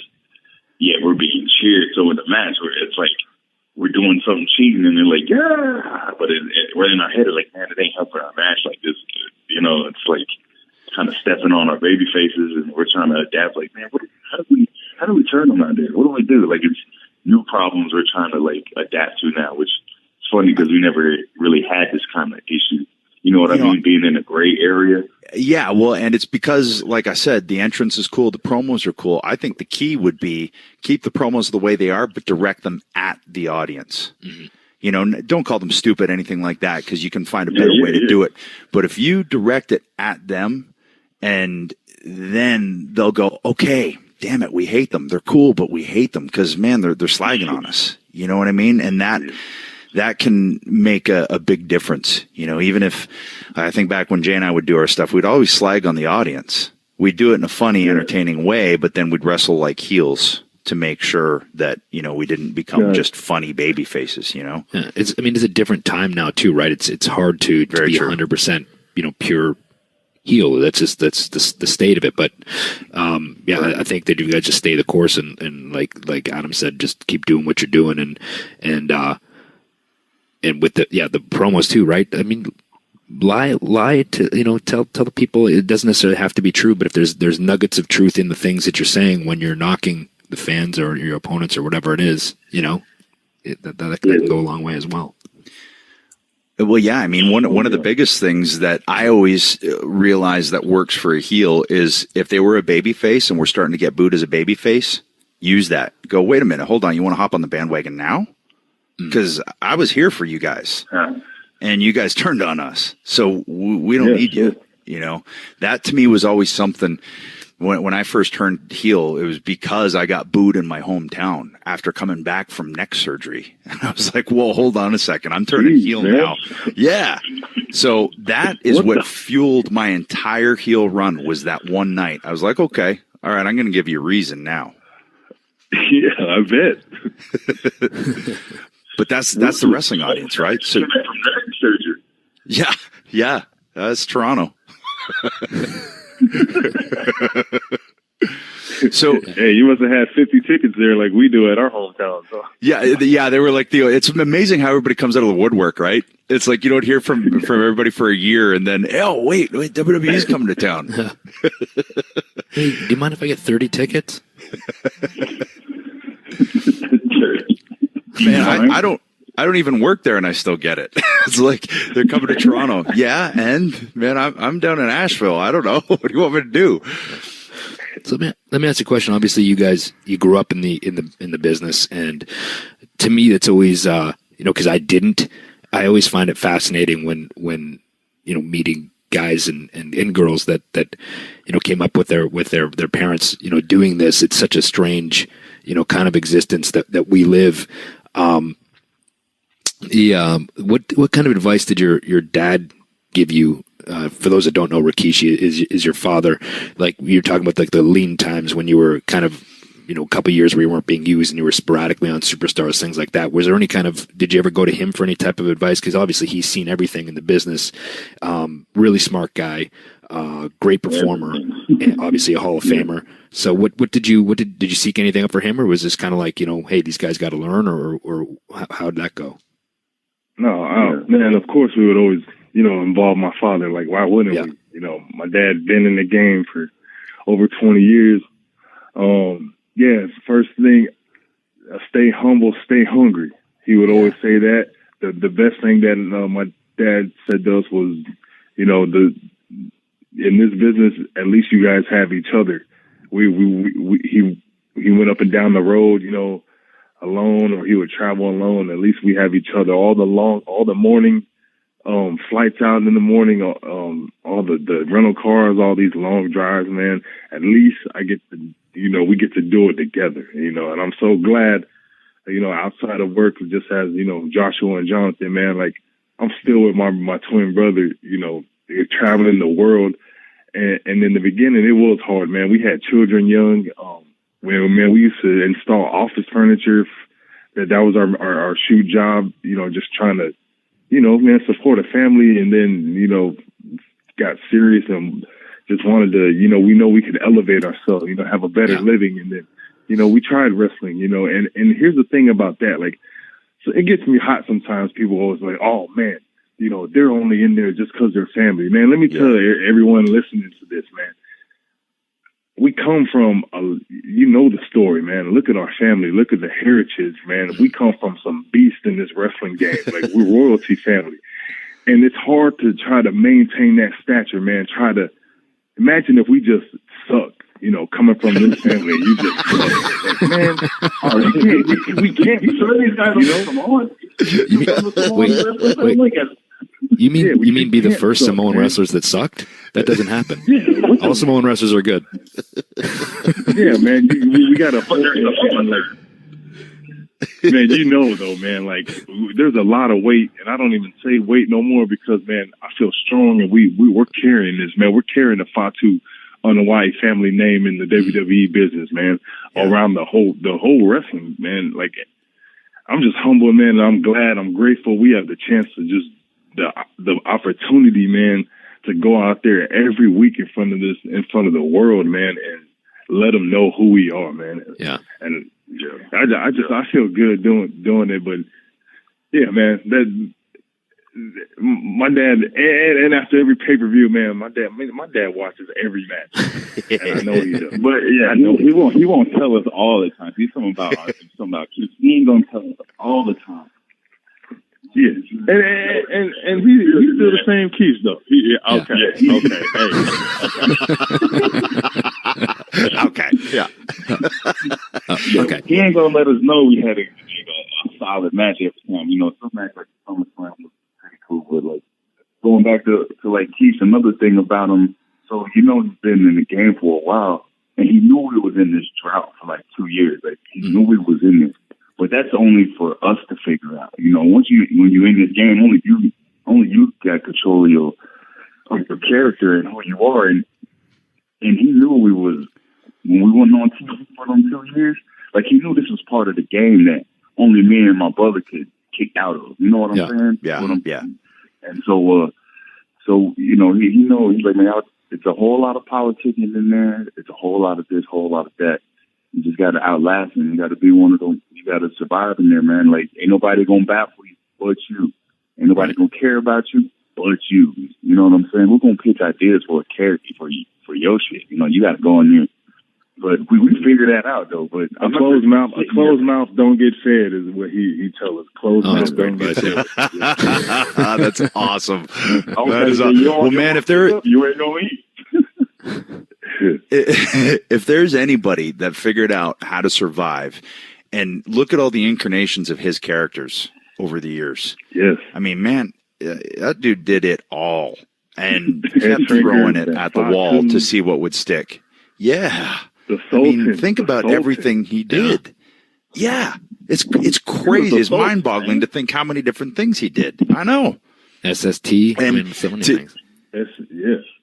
We got screwed on the social gimmick. He was bald headed when he was bald headed. We came home from school. We started laughing at him because he shaved his head out of nowhere. When we came home from school, he was sitting there, skinhead, big Samoan, just sitting in the thing. We was like, what the hell? The next 15 minutes, all three of us, me, my brother, and my youngest brother, we're all bald. We're all 11 years old. Oh, no. Think about what that does to you as an 11-year-old. And then we go to school that very next day, get on the bus, all three of us are bald heads. I know three bald heads out. You're talking about clowned on and being just pissed off at the world, man. Oh, man. Never forget that. We like, forget you, social man. Forget you, man. You know, over the years, I've always said, you know, to your point of you guys always have each other. You know, I always felt like Jay and I had each other to keep each other in check, to keep each other grounded, because we knew each other before we got into wrestling. You know, and that's so huge. It's so huge, man, to just keep it all in check. So it's great, A, that you guys got that, and you got your dad to be able to bounce stuff off of, too. But you brought up a really good point that, like you said, a lot of people might not think about.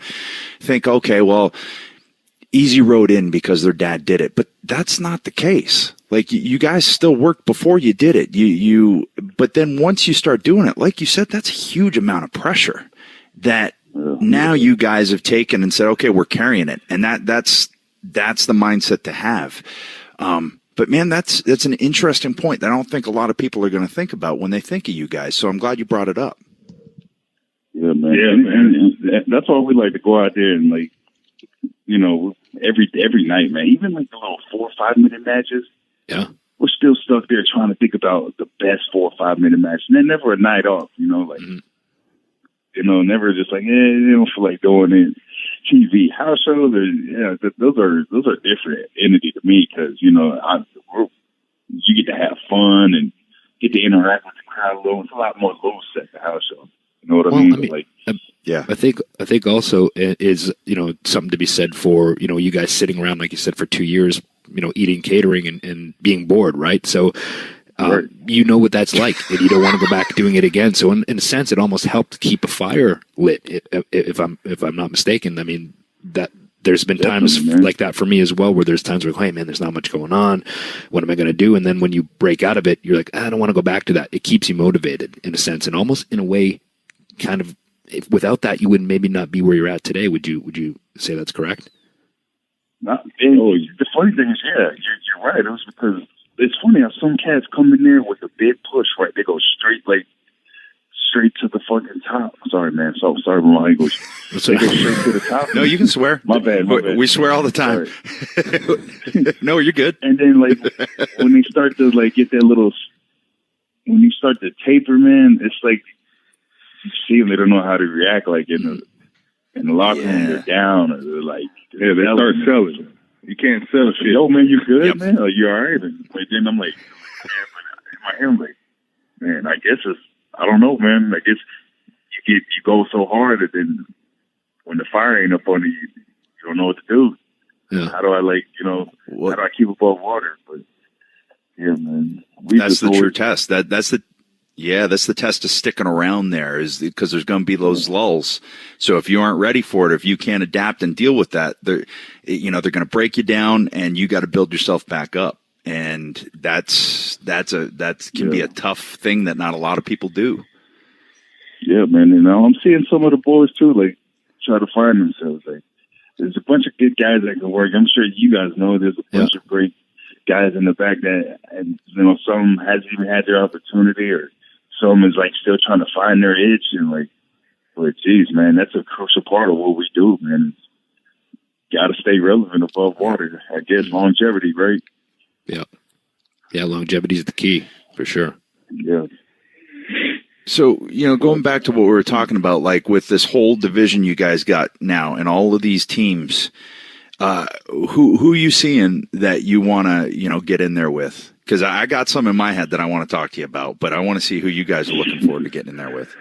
Man, I feel like, like you, man, we've, like, I like how you said it was, we were like the common denominator in the tag. I like to think of us like that, man. Like we are the tag division. Like any tag team coming in from now on, you're going to have to step up to our game. Like you coming into our playing field now. And I like that. I like that.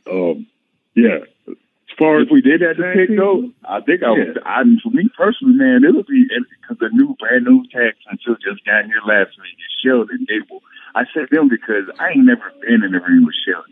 And our first practice, our first, like, hey, you guys are wrestling, we're getting in the gym right now, was Sheldon and Charlie Hall struck me and my brother into a 24-hour fitness first day in Houston, Texas, before a contract, before even learning how to bump.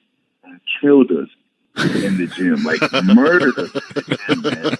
And they did it on purpose to where we couldn't even move. Like I was like, holy hell.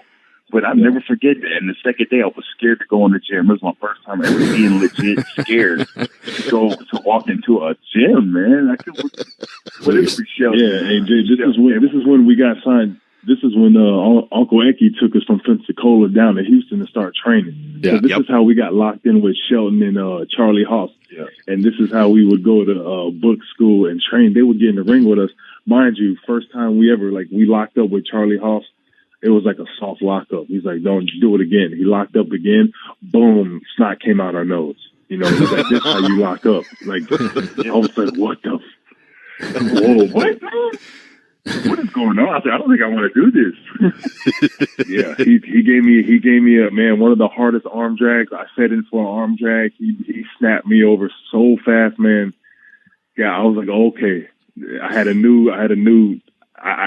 knew what we was getting into, you know. Yeah. But I'm so happy he's back, man. just coming from before we was go back. Look, you know what you was getting into when you said the F word to my dad. We got our football practice. My dad's in the ring with he was Umaga and Yoko. I think it was Yoko. Yeah, it's a long time ago. My brother comes in by the ring. He goes, "Hey, Dad, is that fake?" Yeah. My dad goes, "Oh, come in here. Come in here right now." He goes in there. My dad checks him right in the mouth, like, and then slams the hell out of him. My brother doesn't even know how to bump. My dad just slammed the shit out of him. Did that feel fake? No, sir. No, it didn't. Yeah. Oh man, I was like, that out. Yeah.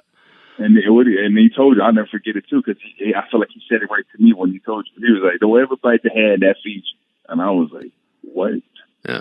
And I always say this too, because it always bothers me when I hear people say, "Oh, you do the fake stuff. Oh, wrestling's fake." It's not fake. It's a work. There's a difference. Yeah. There's a huge difference, man. Yeah. You know, going back, so much respect for it, man.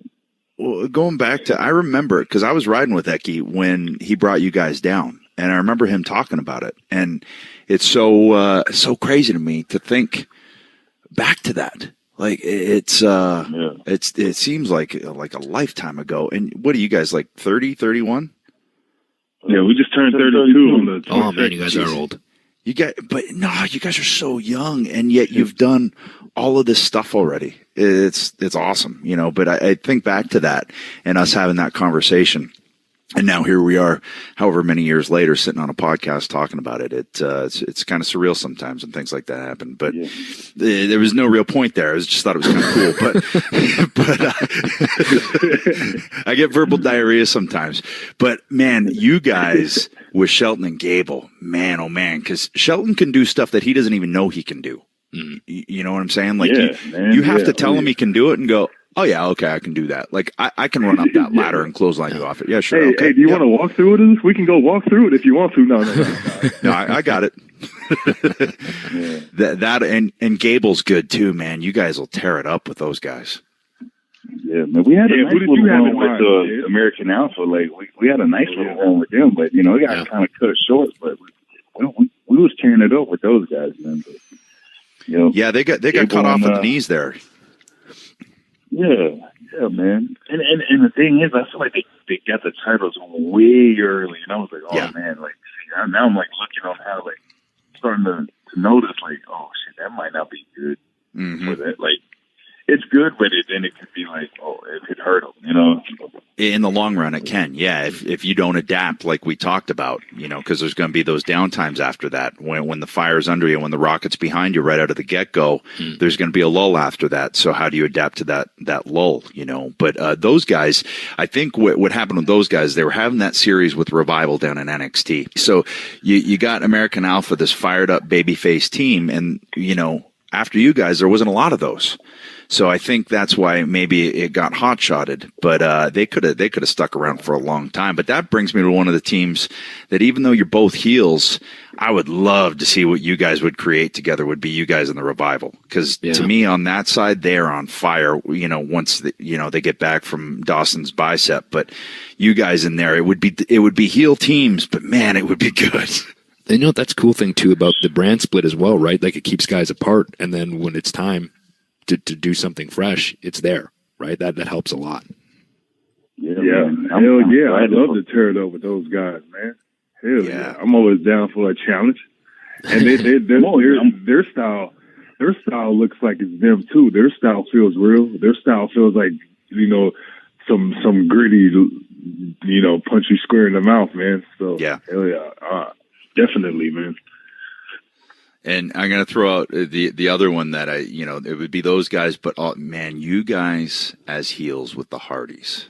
I can't wait, man. It'll happen. I feel like the office ain't going to let it happen. I think like it's there. Almost every single interview we've done when we reference tag team matches with Edge and Christian, Hardy Boys, and the Dudley Boys. Like that is our match. The ladder match. That was our spill right there. And this is before babyface Usos, man. Yeah, always to this match right here. Yeah, it was always reference to that match because I just remember. Dang, I ain't trying to say this, but being a kid and watching y'all. You can say it. We're old. Yeah, man. But the Hardys, man, I was that team definitely. Oh man, because I hope it happens. It's got to. See, okay, ENC and the Usos can't happen. All right. And Devon, he's getting fat and he's wearing a suit now, so that can't happen. So, what do you mean getting fat? Okay, so Devon's fatter and he's wearing a suit now. I hope he hears this. But you and the Hardys, man, that can happen. And if that doesn't happen, I'm going to say it like I did with leaving you guys off the main pay-per-view. They're shooting themselves in the foot if people don't get to see that match. Yes, man, that'll be definitely a dream match, man. I can't believe it, man. Damn, because our first title win was with the New Age Outlaws, man. And I mean, I remember like kind of marking that for myself in Chicago. Sure. We're about to do this, man. I'm looking across the ring like, man, New Age Outlaws, we about to go with the New Age Outlaws. Yeah, what's going on? You know what? And what's great about it, you gotta appreciate those things. You really do. Like, I never would have thought I'd win the tag team titles with Hulk Hogan. I mean, that doesn't make sense. That's crazy. And then when you're doing it, you're like, this is. I think if you lose that part of you that understands how amazing stuff is, then you might as well get out, because then it's just not fun anymore. As long as you're having fun, right? Yeah, I remember the first time I wrestled Shawn Michaels. I mean, I looked up at I didn't even realize I was doing it, but I was singing "Sexy Boy" on Raw. And I look up at the screen. And I'm on there and I'm singing "Sexy Boy," and I was like, "Oh man, I better stop! Like, I'm supposed to be fighting this guy in a second. I'm singing "Sexy Boy." But yeah, I mean, I think that I mean, you should never lose that fan in you, and I think those are the people that truly love what it is they do. You know? Yeah, man. I always part of the drive, man. Like, before you ever lose that feeling, before you go out at Gorilla, that little nervousness. Yeah. Every time, I feel like if we lose that little feeling, then that's when it ain't fun anymore. It's starting to just become clockwork. Luckily, we still got that feeling, so good. Yeah, because otherwise, then it becomes a job. And there's one thing about that is it never felt like a job as much as the travel can grind you down, and the schedule, and you got two old guys waking you up after you have a house show the night before, and you're trying to drive to get to the next town, and there's a time difference.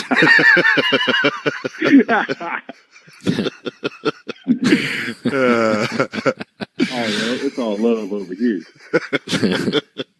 Well, Samoans and Canadians, there's a nice synergistic relationship there for whatever reason. I don't know why. It's not oos. Oots. Remember, there's only one oots, but we won't talk about that. We'll keep that one inside. That's funny. Well, man, what about those versus Edge and Christian one time, man? Oh man. Yeah, it would have been good. It would have been good. But at this point, dude, so check this out. This week, here's my week. So I'm 43, right? And I feel like I'm doing pretty good for myself. Just when I start thinking that, I'm checking my Beth's mountain bike out. I'm checking her tire pressure on her bike. I threw my back out, bending over to check a tire on a bike. So anytime I start thinking, man, imagine if Jay and I got in there with those Usos. Wow, we tear it up. Then I go check the tire pressure on a goddamn bike, and I throw my back out, and I go, no, that ain't happening. Yeah. Who are you kidding anyway? I'd be doing all the work, and then you'd come in and make the comeback. I don't even know what you're talking about. Yeah, and then I'd tag you back in so you could get pinned. That's true. That's what would happen. Oh, man, you guys got this down to a T, man. Oh, yeah.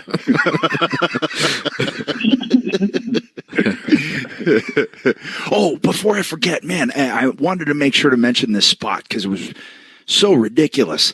That pop-up Samoan on Xavier to the floor. Oh. Whoa. Jeez. What? Jesus, right. That was his idea. That was ridiculous. It was great. The timing, and I thought, honestly, I wasn't sure if you guys came out of that on the floor, both of you. I was like, ooh, okay, they're getting up. Good. Well, I appreciated how both guys sold it. I thought that was great. Yeah, man. That was his idea. I was like, are you sure? Are you sure you want to take that? Brother. then it's just like, oh yeah, no, we're doing it. Like either way, we was doing it somewhere, somehow in the match, we was getting it in. Well, but, yeah, man. I think back to that point is he's finally getting a chance to show, he's not just the trombone guy. Like he can get in there and go too, and I think that got lost for a while because as we talked about, they're so damn entertaining. I was watching and I was like, I thought the same thing. I was like, I forgot he can work, Yeah, man. And that dude ain't little either. That little he's thick. He's like the heaviest little dude I've ever. Yeah, see that low center of gravity. He like just jump around and shit like he's on 205 Live. He sit down somewhere. 305 Live. Right. I hope he did that too. A little heavy self. Well, yeah, he's built like a fire hydrant, right? Yeah. So, well, yeah, he's stocky, man. Yeah. Him and Gable, like I got in the ring with Gable. I was like, holy hell! Oh, you can rip my arms off if you wanted to. He's got that Danny Hodge hand strength, right? Yeah. Olympic pedigree, man. Shit. It's funny how in the locker room who to like really not mess with because the real shooters. Yeah. Those guys when you just it's the grip thing, man. Like if you ever shake hands with Danny Hodge, Danny Hodge is like 85 now, I think. But man, I saw him again a couple years ago. And I said something and he went, oh yeah, we took a picture. He jammed his thumb so deep between my ribs without any effort whatsoever. And I got the picture. I'm like going, because I was like, this 85-year-old man could break my ribs right now. Yeah. But he didn't, thankfully.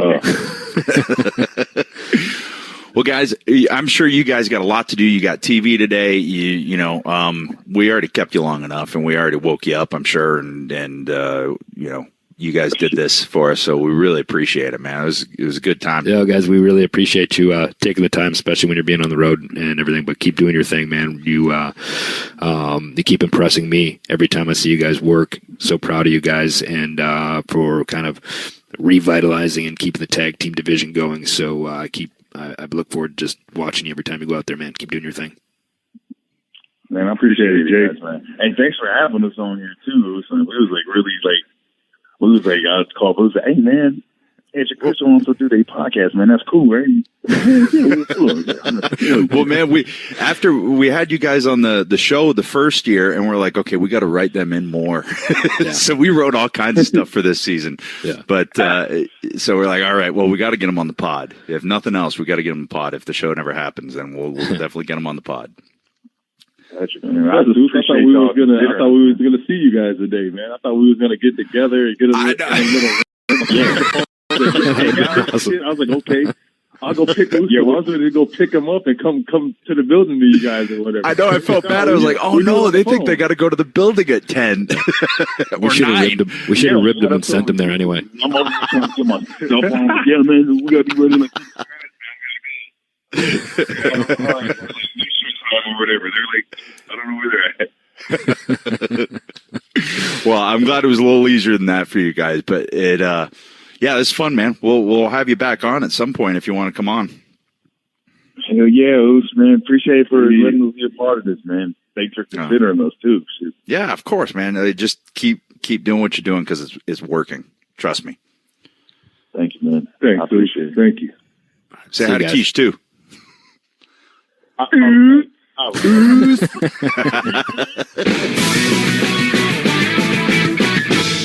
right, Bird. I love those guys. Known them forever. Known them since they're kids. I know, it's crazy, right? Still. Yeah. Oh, we're so old. You're only as old as you feel, Bird. How old do you feel? In my brain, I feel about 14. Oh, okay. Well, good. So, that's body's a different story. Extremely horny. So you're really horny then. I didn't need to know that. I think you're taking it a little, Well, I don't know. When I was 14, I'm just, No, I mean, I'm just saying I'm not. It's disgusting. Fucking very smart. I don't know what the fuck you're talking about. Maybe you just stop talking like that, weirdo. Okay. All right. Oh, yeah. So whatever. Fine. You're a horny old man. So, Usos. Oh, by the way, I just like that segue. Is very smooth. You try to throw the heat on me. What the fuck are you talking about? Usos, my get. That counts for 2. Well, I mean, because I was on the getting streak of a lifetime, and you were like, "Whoa!" You were. So, but no, it's good get. Good get. I was like, good "Whoa!" Yeah. These. Awesome to hear. Everything they went to, or went through rather, to get where they're at now, and the confidence that they're out there with and performing with, and that comes with a lot of experience too. But you can tell that they're a tag team, and it's rare to see guys. They're obviously truest brothers, sense. but yeah, their true sense of a tag team, and they're carrying that division, I think. And I like what you said when you said they were the common denominator, and I like that a lot. And that's what they are. Yep. And as we talked about, love to see them with the Hardys, with the Revival. Yeah. With Chad Gable and Shelton, who had their debut match on SmackDown this week, looked good against the Ascension, who is also a very underrated team. Yeah. Man, those guys are good, man. Yeah. I just think, just a lot of stuff happening, man. Don't want to get off a whole tangent, but they think they might need to be repackaged rather, but that's a discussion for a different day. And but anyways, right, Edge, brother. we've kept it for a long time. The whole It's a big show. been sticking with us through thick and thin, brother. But it's time to say goodbye. It's such time to say goodbye that my headset cut out, brother. Brother. And man, oh man, it was a big show. And we're I'm having back now. technical But I'm difficulties here. back just That to ain't go gonna start again. the end of the show, brother. We want to thank our sponsors. No, we're going in through the You can outdoor. follow us on Twitter at ENCPod. Or you can send us an email at ecpodofawesomeness@gmail.com. At EdgeRated at Christian4Peeps, Spotify, Stitcher, Google Play, Apple Podcasts, wherever you get your pods. Download, rate, review, brother. Ooh, good night from ENC's Pod of Awesomeness. There we go.